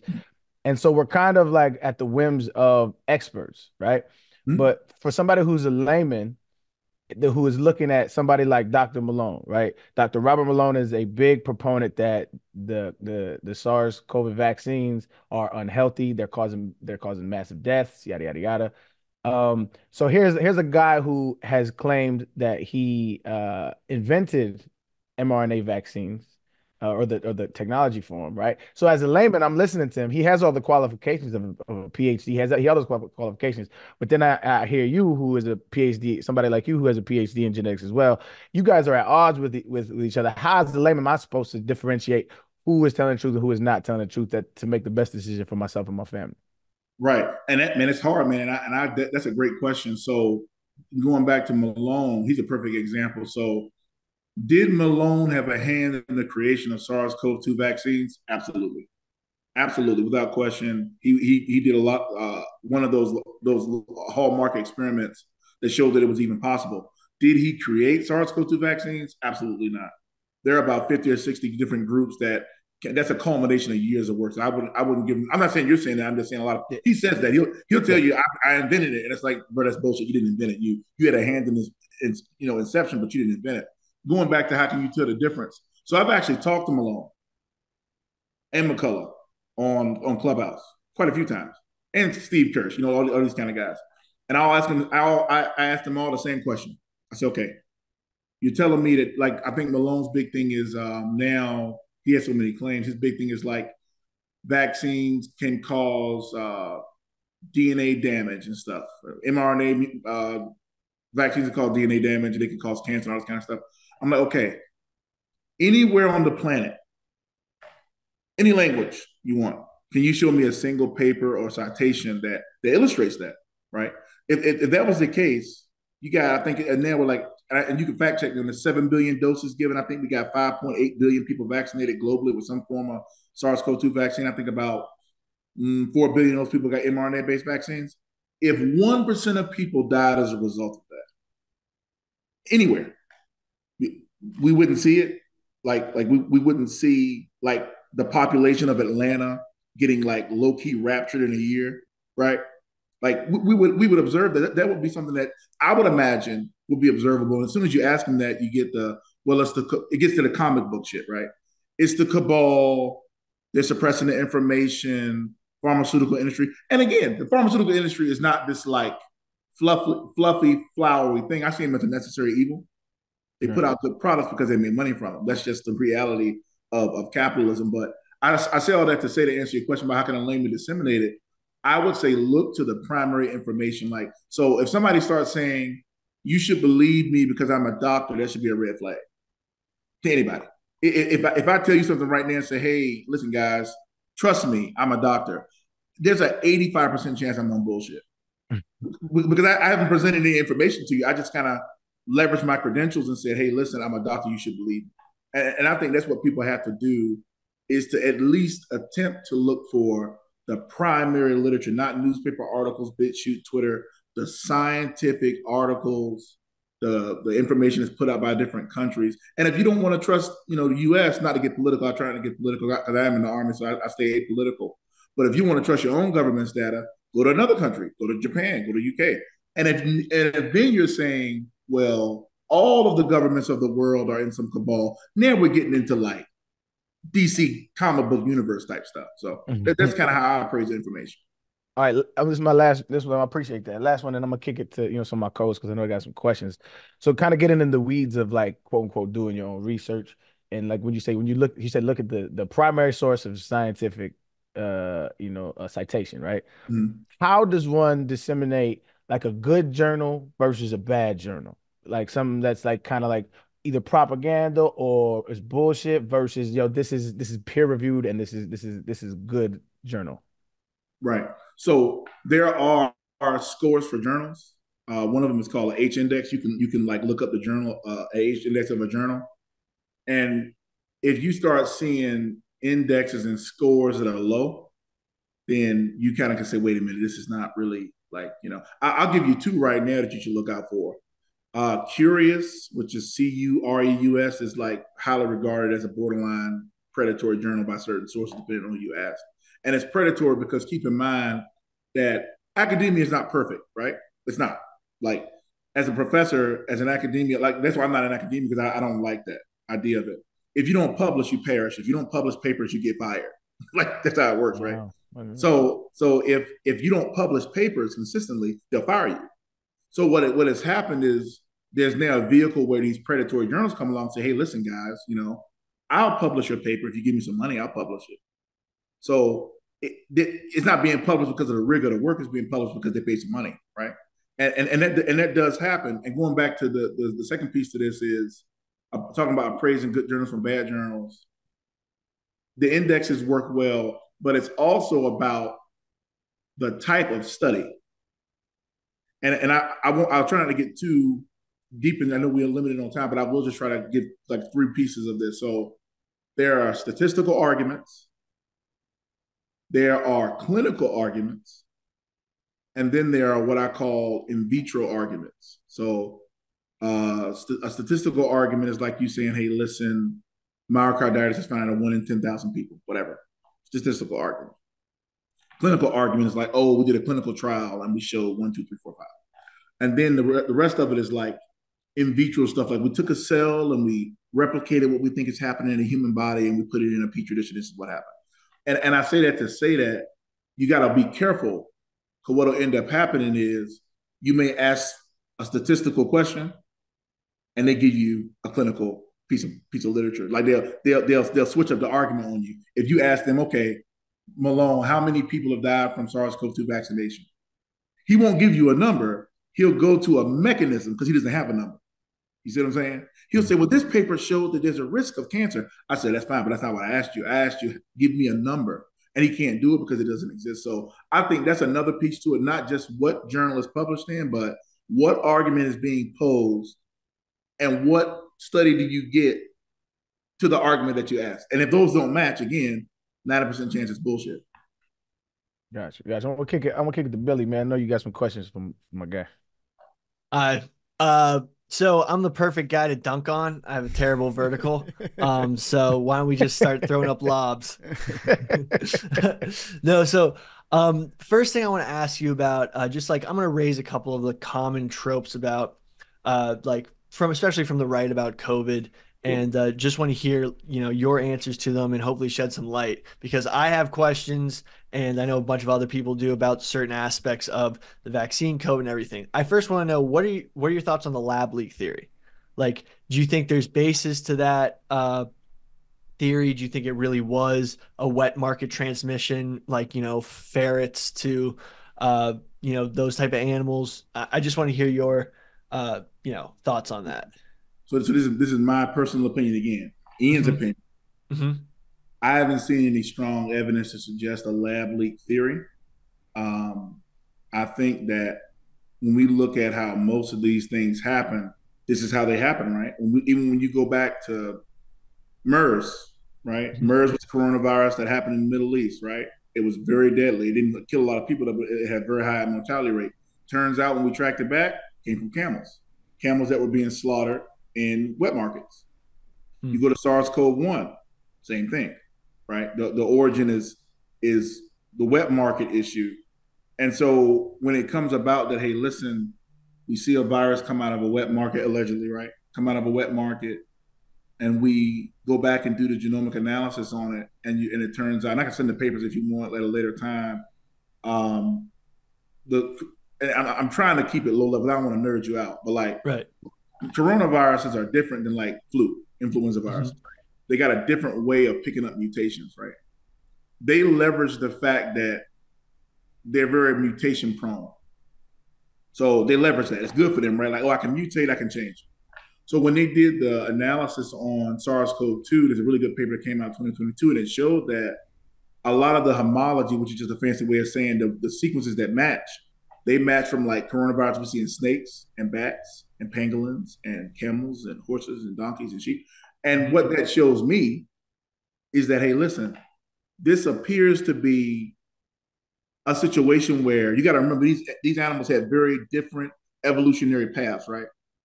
And by proxy, the microorganisms that live on them and in them have very strict evolutionary niches that they fill, right? So when we as humans come together and you take a bat and a camel and a cobra and you stick them in a kennel, right? The size of like a garage, and you do that for years and years and years, what you're pretty much doing is giving viruses game film to come up with some nasty shit. That's pretty much what you're doing, right? So for me personally, I don't see any evidence to it. Doesn't mean it didn't happen. Doesn't mean it didn't, just because I don't have any evidence doesn't mean it didn't happen. I just have not seen any evidence to it. I'm leaning more towards that it was a natural event that occurred. And, it's China. Who knows when they knew about it, but who knows, right? I'm not going to do that because nobody knows but China. But I think that the evidence kind of points more towards a natural origin with all the data that I've seen. So that's my answer. My personal opinion is I'm leaning towards a natural origin myself personally. Do you believe there's a lot of videos that came out at the very beginning of the pandemic? I'm talking about November 2019, of just people dropping in the street and just like, it looked like Chinese security footage, and you're just seeing people drop. Do you believe that the virus was much deadlier in its origination, or those were somehow maybe like who could be spreading them, and what, like, were those actually happening, or was somebody spreading false information of how deadly disease was? So I think that, and this is a good point. This is a great point. So, and I'm not chastising you. I'm just saying this is how I praise information. I'm not chastising you at all. The evidence being presented is an anecdote of people dropping out and falling out from videos. And then we have to now contrast that with millions of data points internationally, right? So when I do that calculus and I say, okay, on the one hand, I have some anecdotes of people passing out, dropping dead or fainting or whatever the case may be. And then I go to the actual epidemiology. We know that the case fatality rate, age non-adjusted for SARS-CoV-2, was about 1.6%. About that 1.6%. Now, age adjusted, you start talking about 50 and 60-year-olds, you can get as high as 8 to 10%. Right? Depends on who you're talking to. So I say all that to say, I don't think it was any more deadly than the numbers that we saw at the highest rate, which was like 1.6, 1.8%.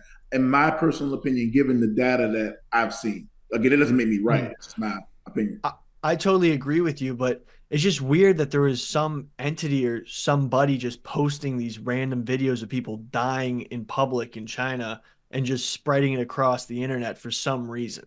Yeah. And trying to upplay, but to try to upplay the scariness of the disease, which is an interesting part of it. My real quick, Billy, my theory on that, because I remember seeing those videos too, and it did scare the shit out of us, right? When we found out that the virus is over here now, and everything was scary at the beginning.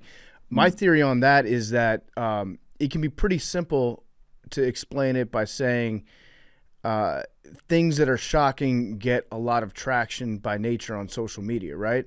So if you have 300 million people that are infected worldwide at any given time, there will be people that try to walk off the virus and get very, very sick, and they might pass out in public. But at the start of it, it's like, well, we found these people in China. We're going to post the video online because it's shocking and it's scary.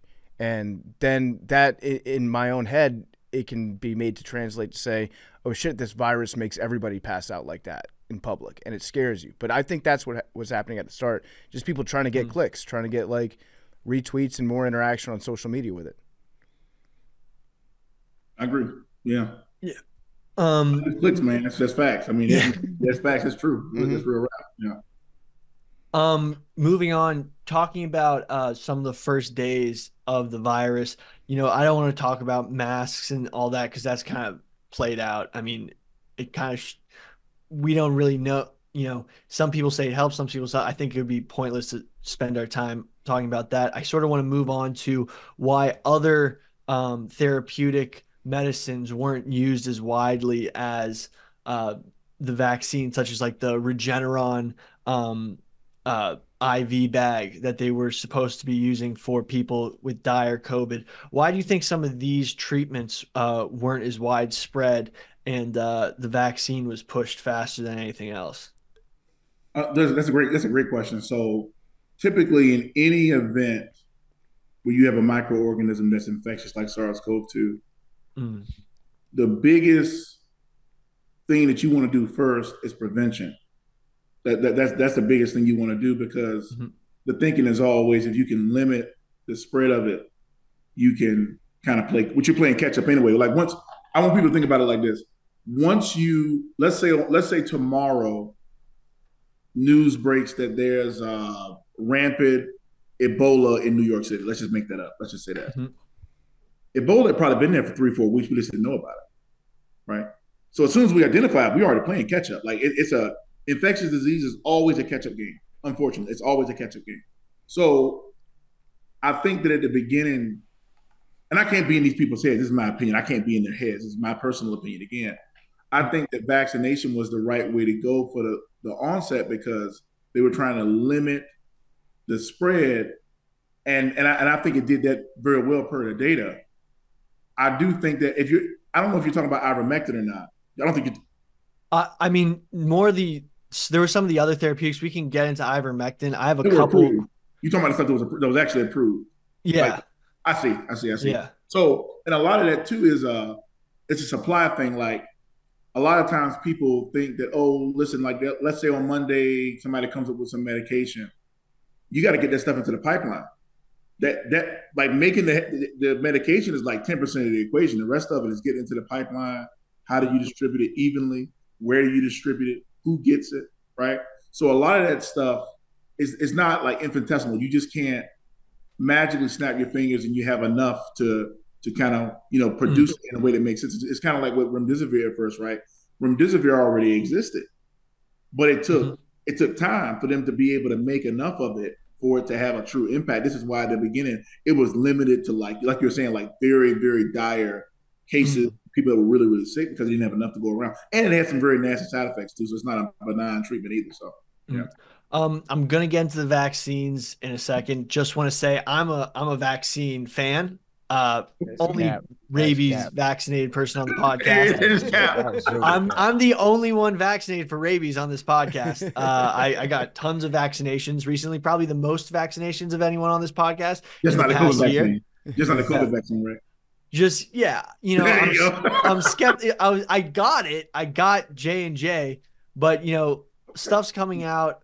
Like, talk about the stuff, Billy.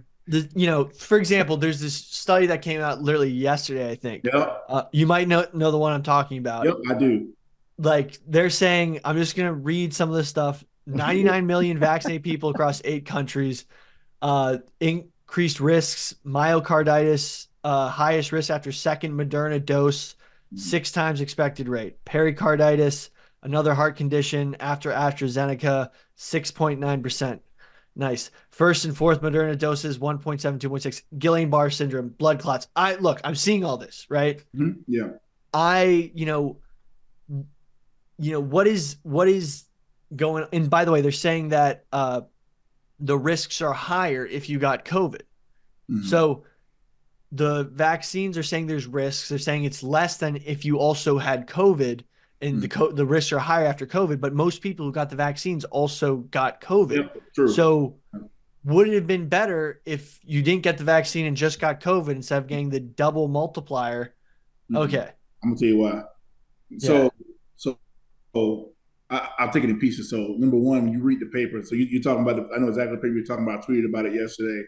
When you look at that paper, a lot of people are confusing risk for frequency.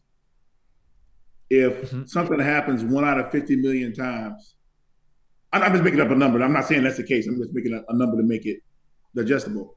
If something happens 1 out of 50 million times and you say the risk increased by 6 times, it's still really rare, right?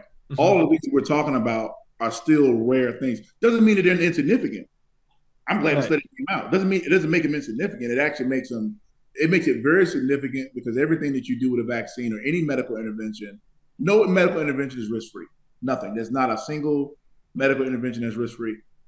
I think what people have kind of taken from that study is they're looking at the risk, the increase in risk that's projected, and they're confusing that for frequency, meaning a lot of people are saying it's more risky, therefore it's more frequent. It's not common at all. When you go down to the discussion, they tell us a million times that all that stuff is rare. They looked at 13 SAEs, and they looked at 13 because when you read the methods of the paper, they're and all the safety signal data that they can find pretty much from all these countries, and they're just down to say what were the most common ones.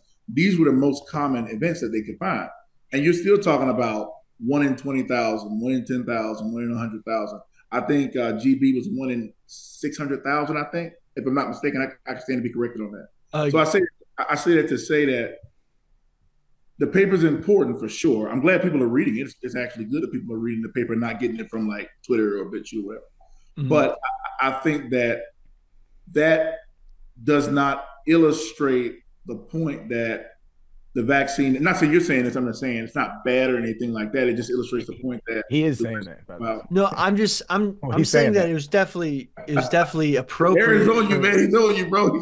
I know, dude. He brought me just get dunked on. It's fine. No, I didn't. But honestly, I wanted to bring him on just for the mass public, because we have a pretty large base, man. But also I wanted to bring him on because I know you have a lot of questions that I can't answer. I don't have the time to answer. And so like ask the questions that you want to ask. Okay, so I'm, young male, right? I like to think I'm athletic. Mm-hmm. I sort of think that some of these risks, right? Remember you're talking about older individuals had higher risks of mortality with COVID. Right. Younger people might have lower risks. I sort of thought that some of these symptoms might be higher risk for me than just catching COVID. Okay, I got you. Let's pick one of my favorites, myocarditis. Mm-hmm. We've all heard of that, so that's why I right. heard about. Okay, so myocarditis, the risk of myocarditis from vaccination in the youngest age, which I think is 18 to 24, is at the highest rate is 1 in 10,000. That's the rate. 1 in 10,000 chance of getting myocarditis. That tends to be very mild. It's very mild form of myocarditis. Do you know what the rate of myocarditis is in unvaccinated individuals that get COVID in the same age group? 1 in 1,000. Okay. 1 in 1,000, right? So if we now, of course, you can't do that kind of calculation with just 2 things. I'm just using it as an example to prove a point. Right. If you say vaccine-induced myocarditis, which is less severe, case rate is 1 in 10,000 in my age group. Myocarditis is 1 in 1,000 in my age group. The The risk Right. profile on that doesn't match. The thing is, everyone already got COVID, so they're already in that 1 in 1,000. Is it going to multiply with the vaccine? No, I see. And no. So it's not a compounding probability. Like it's not like I see what you're saying. It's not like oh, if I get the vaccine, I got this risk on this hand, and if I get the virus, I got this risk. No, it's not. Because that's a good point too. Because and this goes into the weeds a little bit. People got to remember that there are different mechanisms for both of those things, right? Just because it's affecting the same tissue doesn't mean the way that it happens is the same. And that's something that happens a lot is that people will say, just like, that's not a dumb question. Right. A lot of people will do that calculus like that. They'll say, well, I could get this from vaccination or I could get this from the virus. But those two things, just because it's the same condition, people that get myocarditis from SARS-CoV-2, a lot of them need heart transplants.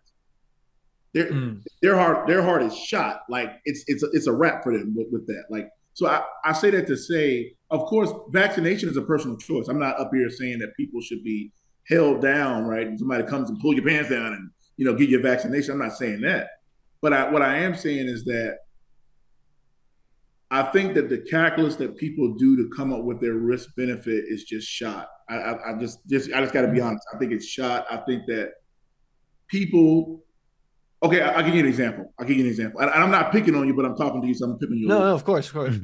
So I'm assuming you go to the dentist at some point. I'm assuming. I hope. Yep. All right. Try. All right, cool. Like at some point, you've had to get Novocaine or lidocaine to numb you up to do something, I'm assuming. At some point. Okay. Do you know what the most common side effect of lidocaine is? Numbness? Cardiac arrest. Oh. I didn't know that. Cardiac arrest.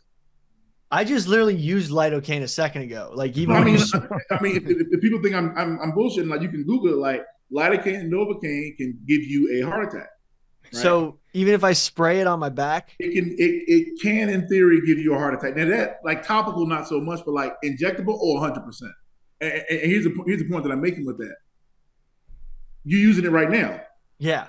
You did no risk benefit for that. You didn't even know that until I just said it. It's one of those things where, and I'm saying it for me too, like we're ignorant to a lot of things. We don't know all the risk of things. Like we're ignorant to this stuff, right? Like what is it, Damar Hamlin, when he had a commotio cordis. 99% of people had no idea that if somebody hit you in your chest at the right time, it can stop your heart. Nobody knew that. Who walks around with this knowledge in their head? Like just, oh, I know this stuff. The point I'm making is that I think the risk benefit that people are doing is based off of, not that it's their fault, to be honest with you, it's been put in your face for like 3 years. Yeah. This one thing has been thrown in your face. So now everybody's like hyper focused on it. I mean, if people realize right now, I'm trying not to scare y'all, but, and look, I'm advising you, even though I know y'all gonna do it, do not Google this because you'll freak yourself out. You'll go down the rabbit hole. There's a condition called Stevens-Johnson syndrome. I love talking about Stevens-Johnson syndrome. Anybody ever heard of that? Stevens-Johnson syndrome? No. Googling it right now. Oh, I'm trying not to Google it. I might. You really should. So Stevens-Johnson syndrome, as a result of any immunological insult. So if you take Advil or Tylenol, you take an antibiotic your body doesn't like, you get poison ivy, you get a bee sting. You can have an immunological result where you pretty much burn yourself alive. Pretty much. Your skin falls off. You can go blind. They got to sew your eyes shut so you don't go blind. 10% of people that get it die. Taking Tylenol, right? Now, of course, we're talking about 1 in a million, 1 in 800,000 chance. My point is that nobody's going to like CVS and be like, okay, I could have a knee pain, or I could take a risk of getting Stevens-Johnson syndrome. You see what I'm driving at? Like, yeah. The percentage is so small. The calculus of it. What's not about percentage being small? Like, it's just like they're not doing this with anything else. Like, that's my point. Like, they're only doing it with vaccination. They're not doing the same calculus with anything else. It's kind of like a hyper-focused type of thing. So moving on, now getting more to the corporate side of the vaccine, we saw a bunch of there's been testimony, there's been stuff that was done by Big Pharma. As you said, it was a necessary evil. What do you think of the CDC's changing of the definition of a vaccine? Before, they used to say produce immunity, and then they took it out and said produce protection. So what a lot of people interpreted this is like vaccines were supposed to make you totally immune to whatever you're getting vaccinated for. So I recently got rabies shots. If I get bit by a dog with rabies, I will not get rabies and die. Now people were saying that once they found the thought process behind this is once people found out that you could still get COVID with the shot, it meant that they just changed it to cover up their tracks for a bad product. I don't think that's what they did. I think they did it for the benefit of people's understanding. So when people say immunity, I think they mean they think it means like diplomatic immunity, right? Like I am impervious to pathogen X. And that's not the case, right? Immunity means that you have immunological memory to the pathogen in question. So meaning, fancy way of saying, you got vaccinated for rabies, right? If you get bit by a rabid dog, you have a significantly less chance, because it's pretty effective, obviously. We're talking about 90+% of not developing rabies, which PSA announcement, if you get bit by something that's rabid and you develop symptoms, you're dead. So if you get bit by something with fur on it, it's a mammal, you need to go get a rabies shot immediately. This is a PSA. Since it's 100% death rate, I saw the risk of whether to get vaccinated. I was like, 100%, vax me up, because if I get rabies, I'm dead. And I agree with that. But here's the point, going back to the immunity piece. I don't speak for the CDC, but my thinking is I agree with them, because I think the American people thought that immunity meant impervious, and that's not what it means. So when you look at like, I'm gonna pick another vaccine. Polio. Perfect. I just got polio recently. Not to brag how many vaccines I've had, but just putting it out there. Wait, you got polio or you got the vaccine? I got the polio vaccine. If you got polio, Jesus Christ. But yeah, polio vaccine, very effective vaccine.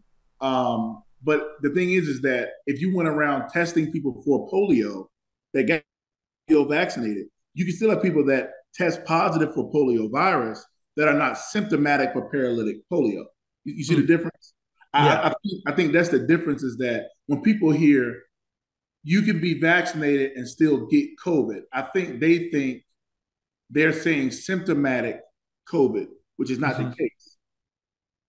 You have a significantly less chance of getting symptomatic COVID, being hospitalized or dying from SARS-CoV-2 if you're vaccinated. So says every data sheet, every data point on this planet. We can pick any country you want. It's not going to matter. Trust me. Like we can look at any data, any country you want. I think when people hear like, oh, you can still get it, that's never been the case, because every single vaccine, there's never been a vaccine, for humans at least, that the clinical endpoint is infectivity or being positive for the pathogen. That's never been the criteria. The criteria are always hospitalization and death. You did not take a rabies vaccine, so you won't spread rabies to other people. Not that that's how I spread. I'm just making an example. Well, I might be one of the people that if I show symptoms, might bite someone. Turn into a zombie. But I'm just saying, like, the point is, right, is that you did it so that you wouldn't die from rabies. So the point is always clinical. Now, SARS-CoV-2 vaccines did have a secondary benefit of decreasing spread. They did decrease. I have another question on that, because that's another one of my points. There was a whole thing trending on Twitter during the time when Twitter was not owned by Elon Musk. And it was something that in the Twitter files was shown that they purposely suppressed, even though it was trending. It was like, it had 400,000 tweets. It was trending, but they suppressed it and put it on the bottom of their trending thing. I actually remember the exact moment it happened, because I started talking about it on the podcast, and I got into a big argument with PFT, who said they tested for transmission. I read the whole thing myself, but it came out that they did not, that the vaccine was never tested on preventing transmission while this whole Stop the Spread campaign was going on. Okay. So I think I remember the Twitter files whole thing. The clinical trials endpoint, as I said, was not based on transmission. However, there were studies that showed that it did limit transmission that were not the clinical trials. I think what happened is that people who didn't know how clinical trials work thought that they were supposed to test for transmission in the clinical trial. That's, like I said, it's not an endpoint. If I do a clinical trial right now, an endpoint is not going to be infection rate or anything. That's not the point of this. The point of this is to limit clinical symptoms. But there were studies that came out that were separate from the clinical trials that showed, I can name two of them right now. One of them was 2021, October, New England Journal of Medicine showed that unvaccinated people as a group spread the SARS-CoV-2 virus at a 7 times higher rate than vaccinated people. And there was one in JAMA that showed that SARS-CoV-2 infected people that were unvaccinated had a higher viral load 5 days longer than their vaccinated counterparts. So it did limit spread, but that's not the point of it. So I think that's another example of people taking something that's never been the case, and they take it and they give it to Twitter. Next thing you know, the criteria is now transmission, which is never really. That's not an evaluative criteria for the success or failure of a vaccine. I got a question that I'm gonna let Billy keep cooking, but I have a question about this because I think what was so biased was like, I'm by no means a scientist, right? But I fell in love with science early on, and so like I nerd out. Sometimes I'll read random journals and stuff. Like I follow a whole bunch of journals, and so and like I said, my stepfather kind of educated me on how to do this. So I have a very basic understanding of the methodology on how science works, right? Mm-hmm. And so there's a process involved in this. So when the early data is coming out of a brand new virus, like I think what happened was people in real time are who don't really understand how science works are now everything that they say, they're taking it for this is what it is. And as the virus and our understanding of it grew, they're still holding on to the words of day one. Well, you said this, so now we can't trust you. And it's like, as a scientist, you understanding how science works and like, hey, yeah, this was what we thought at the beginning, but now this is what we thought because data has changed our minds. Yeah. To me, that's the most powerful mechanism that the human beings have ever created. Like, but as a scientist who I bet you would agree with this, who kind of struggles with conveying how science works to the general public, what do you see as a remedy for that? Because I don't have one. I think people are just stupid. Like, what do you see as a remedy to? Because this is not going to be the only pandemic, or there's going to be other ones. There's going to be bacterial ones in the future. Yep. But this shit show just happened, and Loki is still going on. What do you see as the remedy to kind of convey that to the public? I think that it's deep. And I mean, because the thing about it is that I don't even think that there's mistrust, but I think the mistrust is different for different groups of people, right?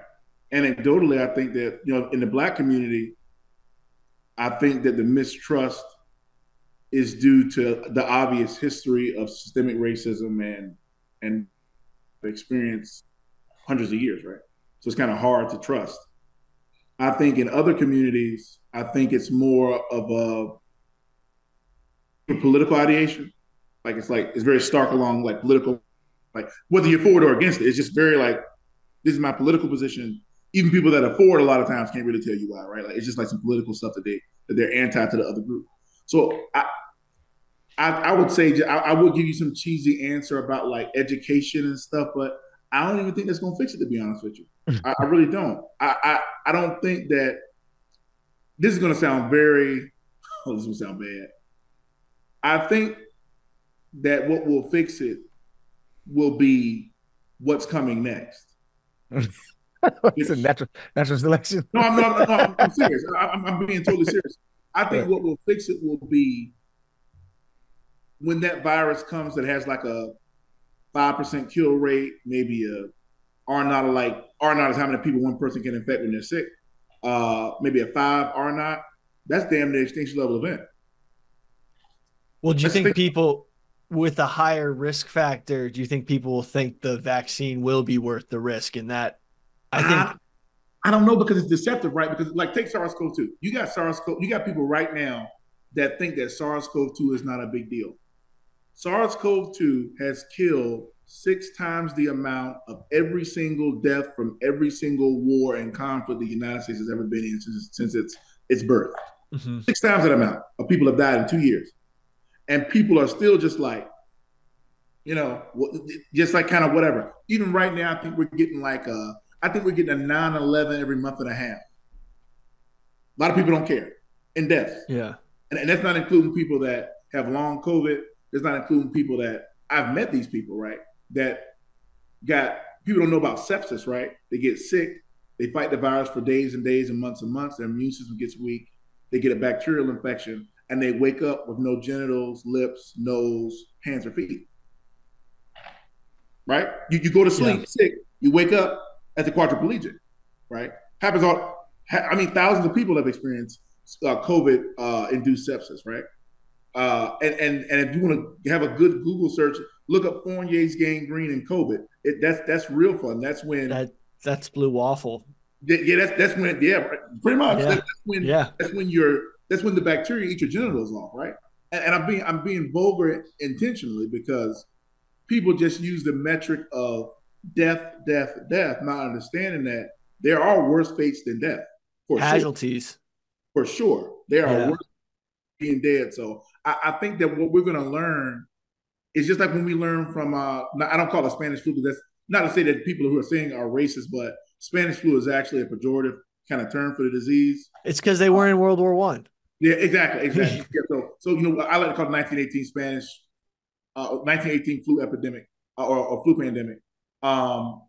We learned from that, right? We were forced to, right? Like I think we learned by force. Like when we came up against cholera, we learned about sanitation, not because we're so engineering savvy, because we got tired of people dying from cholera. So I think we'll learn, but I think it's going to be a hard lesson. I do, unfortunately. I had a question about the effects that COVID has on your body after you've been vaccinated. So you brought it up, talk about how you look at the hospitalization rate, death rate in vaccinated people as opposed to unvaccinated people, and there's a big difference.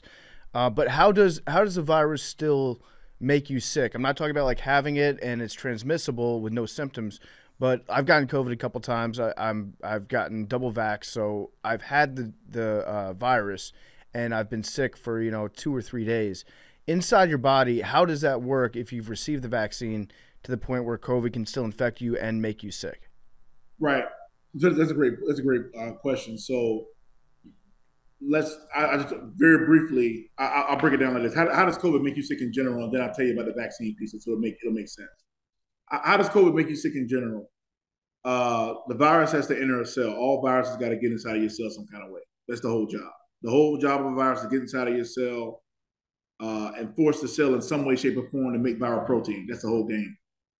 To do that, SARS-CoV-2 uses a spike protein, right? So it binds the H2 receptor, and the H2 receptor has a normal job of pretty much regulating your blood pressure, keeping it normal. So in a normal situation, if you don't have any vaccination, virus goes into your body some kind of way, either you swallow it or you inhale it, finds a cell that has H2 receptor on it, enters the cell, doesn't go into the nucleus and mess with your DNA because it's RNA virus, but it goes on the outside and just makes you make protein. And then it assembles that protein into a viral particle, does it all over again until either you clear it, which most people do, or you die. That's what happens. So with vaccination, what we're doing with vaccination is you're being given a piece of the spike protein, not the whole thing, just a piece of it. And what that's doing is you're producing antibodies. Antibodies will actually do a couple of things. The first thing that they do is they actually bind around the spike protein. So they cover it, right? And if it's not the right shape, it can't bind. So if it can't bind, it can't get into the cell. Life cycle is kaput, right? It's done. The second thing it does is it actually primes them to be not.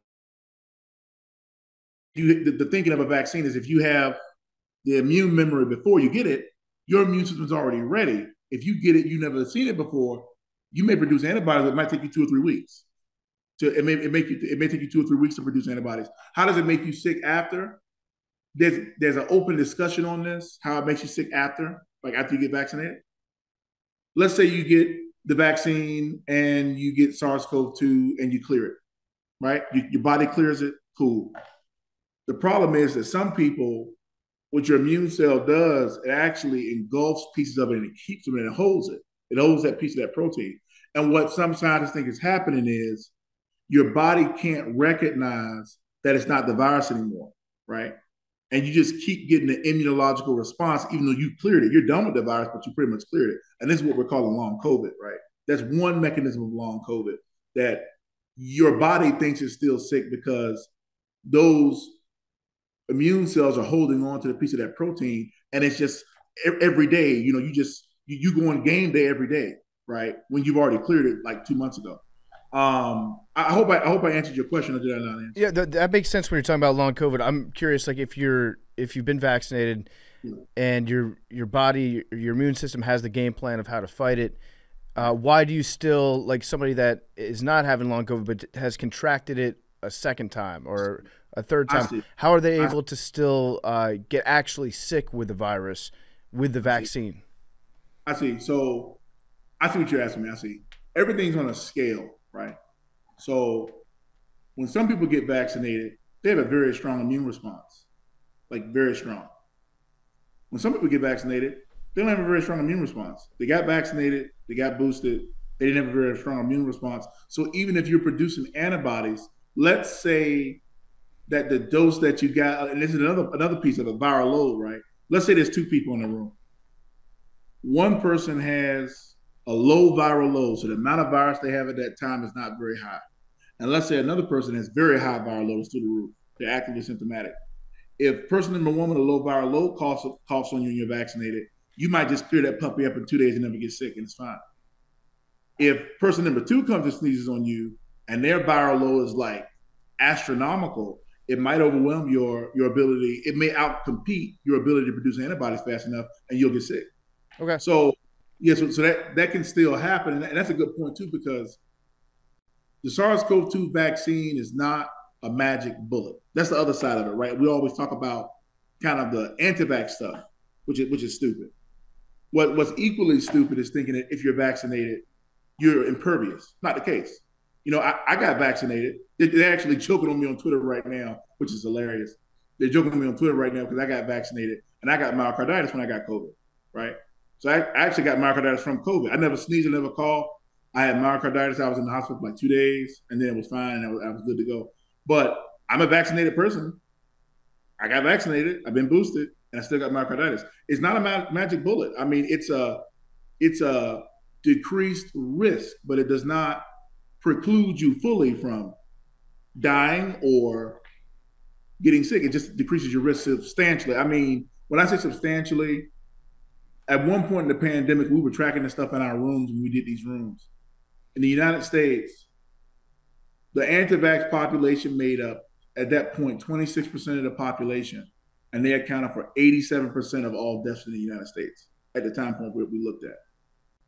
So that kind of shows you the risk profile of what we're discussing. I hope that answers your question, though. Yeah, that makes sense. Quick question. And I have just a bunch of quick myths that I hope you can dispel. Like, for example, the dyed sonidly blood clot thing where the morgues were finding gigantic worms in people's veins. I'm gonna make you laugh about that. Yeah. Almost everybody in the dyed suddenly documentary is alive. What? Yeah, look it up. Real shit. Look it up right now. The guy, there's a dude, he plays basketball. I think he's actually in the NBA now. If you Google like NBA dyed sudden, I forget his name. I talked to him on Twitter like 6 months ago. I forget his name, black dude. He was in the thing. They were like, yeah, he died from a vaccine. He's in the NBA, but I think he played for the Kings. All of those people that they said died are alive. One lady passed out on a bus. She's alive. One dude was driving a taxi and he passed out. He's alive. The basketball player, he was in college at the time. He passed out during a game. He's alive. Almost everybody in the Died Suddenly documentary is actually alive and well. Oh, is that the guy who played for Florida who passed out? Yeah, I think so. Yep. Yeah. Yep. And he's nice too. Keontae Johnson. Out for a dead dude, man. I told him when I talked to him, I said, man, you balling out for a dead dude, brother. more quick. Are the T cells going to destroy my sperm? No. What is that whole T cell thing that they go on about? People realized 2 years ago that T cells existed, and they didn't know about them before. And there was a paper that pretty much showed it wasn't even about COVID. It was about like an autoimmune disease that you actually kill your sperm off, pretty much, with T cells. Mm-hmm. And they took that, and they took the COVID thing, had nothing to do with COVID, and they just did what they do. They just pushed it together, and next thing you know, the COVID vaccine. There's a whole dating app about this now. Y'all didn't hear about that? There's a whole dating app. Oh yeah. I know about that. It's a whole app for like, oh, you're unvaccinated, I'm unvaccinated. Let's get together. It's a whole thing. But yeah, they call themselves Pure Blood. It's really fucked up. What's the app called, yo? Man, I forget. It's called No Shot. It's something No mad Shot right now, bro. But it really exists. And I think at one point, Unjabbed. It's called Unjabbed. There you go. Unjabbed. I should go on there to poison the well. They call people mudbloods who are vaccinated. That's crazy. Yeah, that's funny. So yeah, the answer is no. There's no evidence that SARS-CoV-2 vaccination kills your sperm. COVID can cause erectile dysfunction though, but that's another story. Did you get vaccinated before you got COVID, or did you get COVID, get myocarditis, then get vaccinated? No, I was vaccinated already, and then I tested positive for COVID. So I think at that point I had 2. It was before boosters. It was a long time ago. I got 2 shots. And I probably, to be honest with you, going back to the what I was talking to the other host about, you got to remember that without disclosing where I am, what base I work at, I work in a hospital setting. So I was around COVID a lot. I did a lot of the COVID testing. So what probably happened for me, which is not typical, I probably got a very high viral dose that most people wouldn't get around sick people all day. But yeah, I definitely had 2 shots, got COVID, tested positive. Had 2 days of myocarditis, very mild myocarditis. They didn't even medicate me. They just kind of watched it. They discharged me, and then I think a week later I took my PT test and it was fine. So more. These are actually from your page of conspiracy theories. Are you a CIA asset trying to convince people? Nope, absolutely not. Trying to convince people that it's okay. Nope. Well, you got to be clear. Nope, I'm not that. And then they said I was also a DOD PsyOps officer. Yeah. Are you a DOD PsyOp officer? No, These are I'm questions that you answer. Okay. No, I'm not. I'm a biochemist. I'm not a PsyOp. I don't even know. Remember, if you ask a cop if they're a cop, they have to. They got to tell you, right? They got to tell you. Yeah. So, are you a DID? Yeah. So there you go. That completes my COVID questions. I do want to ask some like Neanderthal DNA questions, if that's cool. Go ahead, bro. Go ahead. Are gingers related to Neanderthals? I've never heard that question before.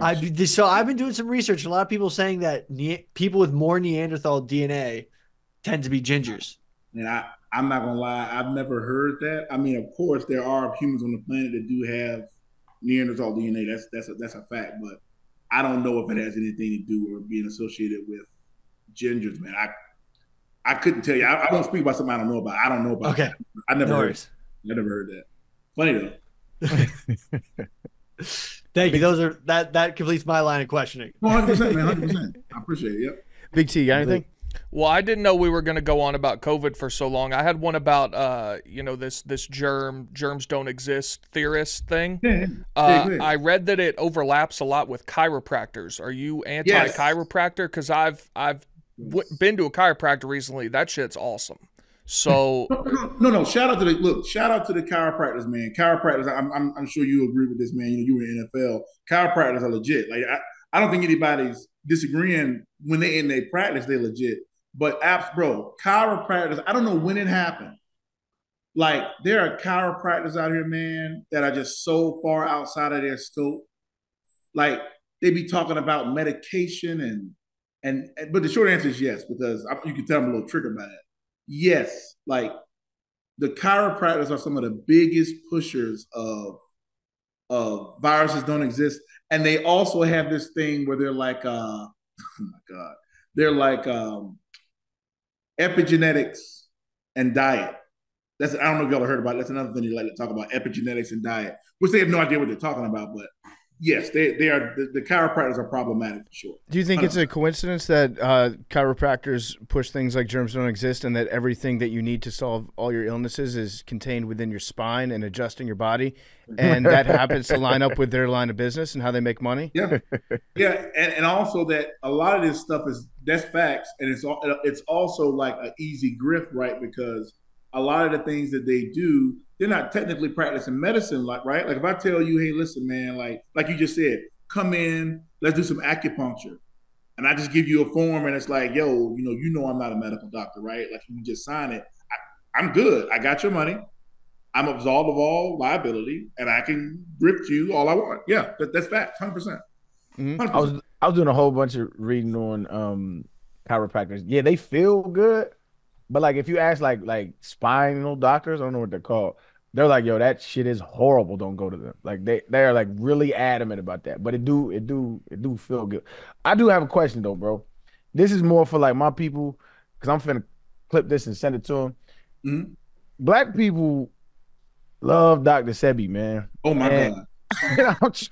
I'm trying to tell my folks, like, dog, that shit is quack shit. So like for people that don't know what Dr. Sebi is like I don't even know what to call him. He's a dude that says that you can cure cancer. He claims that he did cure cancer and that he did cure HIV, and that all ailments are because of what we eat. And if you just eat this non-alkaline veggie filled diet, that it can get rid of all that shit. So I just want to get your genomic opinion on his clinical claims of curing cancer and HIV and all this stuff. Okay. In my opinion, Dr. Sebi, or his real name was Arthur Bowman, he was not a doctor by his own admission. I don't even think he graduated past 7th grade or 8th grade, something like that. He was a person who made claims that were untrue and unfounded, that he cured HIV, which is a lie. That's a lie. It's a straight up lie. He said that he cured people of cancer. That is a lie. There's never been any evidence produced anywhere that he did that. That's a lie. The whole thing with him is he's dead now, obviously. But his whole thing was, and a lot of people still perpetuate this stuff because that's the Usha thing is alive and well. If you take alkaline foods and you have certain parameters around foods being alkaline, then you will essentially nourish the cell, whatever the fuck that means. And it will cure you of all diseases. So, and I'll tell you why that's bullshit. So let's say you drink, I don't know, lemonade, right? Highly acidic, right? Guess what's going to happen? You're going to drink it, and you're going to take a piss at some point throughout the day, and your kidney is going to bring you right back to the pH you're supposed to be at. That's what's going to happen. You cannot alkalinize your blood. You can't do it. If you do it, you're going to die, right? If you change I hope people are listening. Clip this, bro. Clip it and send it to our brothers because they on bullshit. Facts. If you change the pH of your blood, you will die instantly. Instantly, right? Your kidney will regulate your electrolytes, obviously, and will regulate your pH. And your lungs do that too. Your lungs blow up bicarbonate. Shit get too high, you blow up bicarbonate, you're right back where you're supposed to be at. This is why you can drink lemonade and you don't die. This is why you can run around for hours and not have an issue with your pH and your blood and stuff and all these byproducts. I mean, Sebi said so much stuff, man. He was telling people to drink their pee. There's a video out here, he was telling people to drink their own piss. That's nothing wrong with that. Oh, Billy do be doing that shit. Billy wild, bro. I'm telling you. No, I'm joking. I was drinking green tea one day, and I convinced Arian I was drinking piss. I think you'd be drinking your piss, man. All right, last little question. So is pH, does pH water have any actual benefit, or are they just getting over on us? Getting over. There's absolutely no way. Like, there's no way for you to. The whole premise is you're changing your pH, and that's not true. So and I'm trying to get too deep, but you just got to realize how stupid this shit is, right? Different tissues in your body have different pHs, right? I mean, do these people think that a woman's vagina and your stomach and your blood has the same pH? Right? It's all different, right? Like, it's tissue specific. So that's the first point. The second point is, again, it's all tightly regulated. Like, if you change the pH of your blood, let me tell you what's going to happen. Like, when you use soap or alcohol, right? People know why they're using soap and alcohol, because at extreme pH denatures proteins.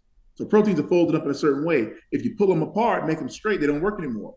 So that means if I want to get my hands clean, I use soap. That's why you use soap when you take a shower, right? It's denaturing the proteins of germs on your body so they can't mess you up. if you mess with your pH of your blood, you have proteins in there that are folded up in a certain conformation. If you unfold them, you will die.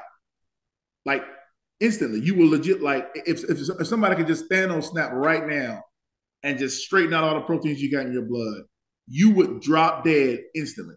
It is just the most. I mean, with the whole Sebi thing, man. And he didn't start that, but he was a big proponent of it. He didn't start that one, but he mixed in there with the alkaline water bullshit. Right. Like the whole Sebi thing is so. I mean, this guy said so much crazy stuff. He said broccoli don't got carbon in it. Carbon? Like carbon. Like he said broccoli doesn't have carbon in it. It's like, bro, anything alive on the planet has carbon in it. That's what makes it organic. Right. Organic means you have a carbon backbone, like a hydrocarbon backbone. Like it's just the stuff is just so like sea moss. Don't get me started. Look, that's a whole other show. Don't get me started on sea. Nothing wrong with sea moss. There's nothing wrong with sea moss. It's fine, but it's not some magical thing that if you drink it and eat it, you know, with those plants like that, like kelp and sea plants, they got a lot of iodine in them. So if you eat too much of it, you can actually make yourself like deathly ill doing that. You got to be careful with it, but you know, it's crazy, bro. Like the Sebi thing is like outer space type stuff. I got a whole bunch of homies who like I'm like, come on, dog. Like read something, read anything. It's wild, man. But if anybody got any other questions for my brother here, man? I got one last thing. So let's scare us real quick. What is the next big disease to come to the United States or to the world? Because I've heard that fungal infections, we're due for a big fungal infection to be transmitted. We're due. I've heard that we're due for a big bacterial infection, another virus. In your opinion, what do you think is the most likely, and what do you think is the scariest? Oh, man, that's hard, man. I mean, if you're going to put a gun to my head and make me pick one, I'm going to go ahead and say the fact that in 50 years, probably none of our antibiotics will work. None of them will work. Crazy. Because we use them too Will we much? develop new ones?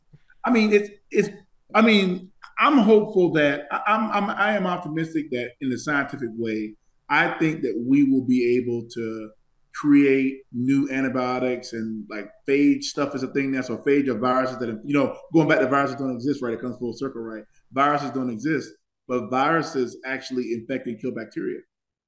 So you have scientists now that are using viruses specific to bacteria to kill them, target them and kill them, which is actually working out really well.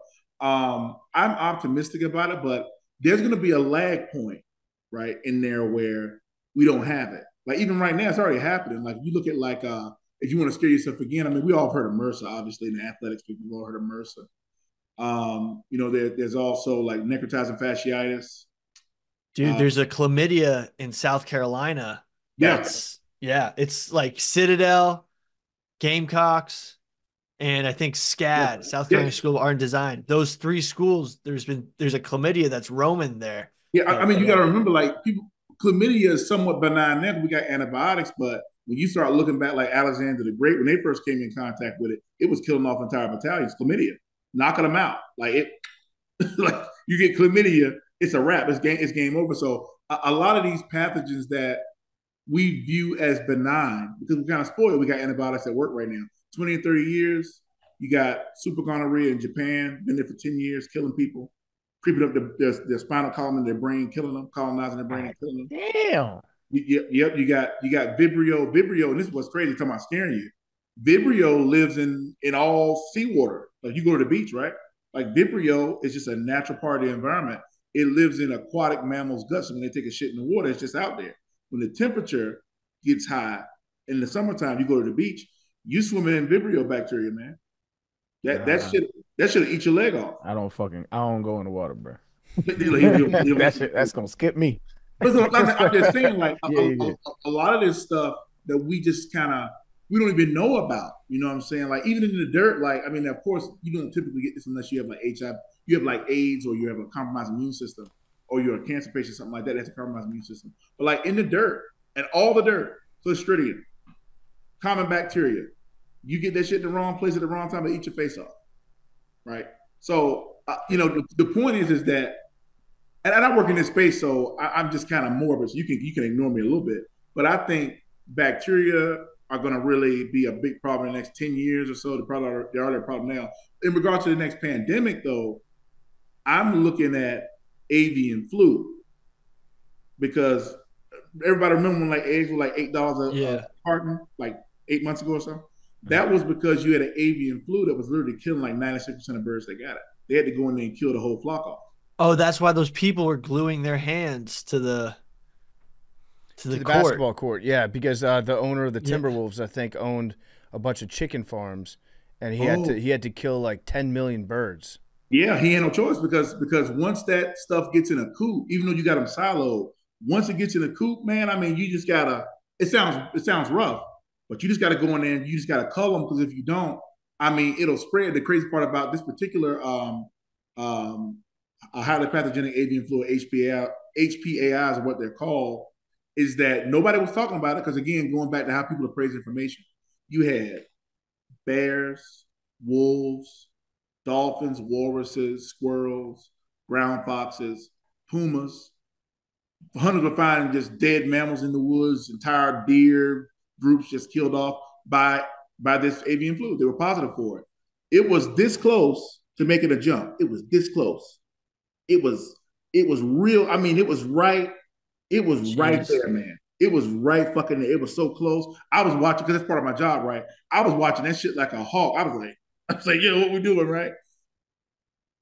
Avian flus, man. Yo, you get a bad avian flu, you're looking at a 10-20% kill rate. It's rough. Like, that's the one that scares me. The next one that if I got to guess, avian flu scares the shit out of me. 100%. Jeez. Keeps me up at night. Yeah, literally. I have one more question. For my people, you work on a military base. You've probably seen a lot of dudes who use SARMs and peptides. Why should you not do that? Now, see, here's the thing about that, man. That's a little bit outside of my scope, to be honest with you. I know that the peptide thing for, like, you know, muscle gain and body. BPC, like, is BPC that bad? Look, man, I'll defer from that one, because I think that's a little bit more clinical. I can't answer that. I don't have the qualifications to answer that. Okay. Wait. So, Billy, you're asking. As a non-clinician, I would say, like, I mean, if you want to do it, you do whatever you want. Like, will I be doing it? No. Billy's asking, like, tell me, I know it's bad. Tell me why it's bad. Billy, 2 years ago, told me it was great and injected it into my arm to fix my torn UCL. What the fuck, Billy? That's wild, yo. It's crazy. He used you the guinea pig, dog. Yeah. Run the trials on you, dog. He was like, it's safe, and it did work. Like, my UCL got better after that. I don't know if my body healed itself or if it was the peptides, but Billy was like, yeah, every athlete uses this. It's totally safe. Here's why. And now he's talking to you. He's like, we know it's bad. I was more talking about SARMs. SARMs are bad. SARMs are bad. I was trying to see, like, hey, like, can we, like, get an okay on the BPC? Because I mean, but for y'all, you know, you guys are obviously like sports people and everything. Obviously, I mean, that's always kind of in the realm. You know, isn't it? Like, there's always some new thing. Yeah. There's always some new, you know, that's just how, you know, how it goes. Yeah. Dudes go in the gym and try it out. Shit. Yeah. Mm-hmm. This guy's being dudes. I don't fuck with none of that shit. Never have, man. But hey, Dr. Ian Copeland, man, we appreciate you coming on. We appreciate your time, man. The work you're doing. And if anybody wants to follow him, we'll link all his socials and stuff. He's on Twitter Spaces a lot. He talks to, like, anti-vaxxers, flat earthers. Some of the conversations be funny as hell. I just put them on in the background. They're funny, man. But we appreciate you, brother, for coming on. Appreciate your time. Oh, no, look, thank you guys. Really appreciate it, man. Thanks for the opportunity, man. Really appreciate y'all. And I hope you guys have a great day. And yeah, man, misinformation is bullshit, man. Appreciate y'all. Thank you, Doctor. Thank you. That was Dr. Ian Copeland. Thank you guys for listening, and go watch the Science Fair, which is out now on all platforms. And then we've got some more content coming up. Last Chance Uganda. When is that coming? Episode 2, Billy? Episode 2 is coming out at Thursday at, I want to say, 8 p.m. Eastern time. So it will be out when you are listening to this at 8 p.m. Okay, so I won't say any spoilers, which I just did and we cut, but I do know Nick Terrani's plan for next year, and it's going to knock y'all's socks off. I think I know it too. And yeah, it's a good plan. You think you know it? Yeah. Did he tell you? Yeah, I think right afterwards we talked about it. All right. Well, then I guess it won't knock your socks off as much, but maybe Arian's. All right. I was there. Shit. It's a good plan. Why was Nick telling everyone? We will see you guys next week on Tuesday. And stay handsome, stay gorgeous. Love you guys.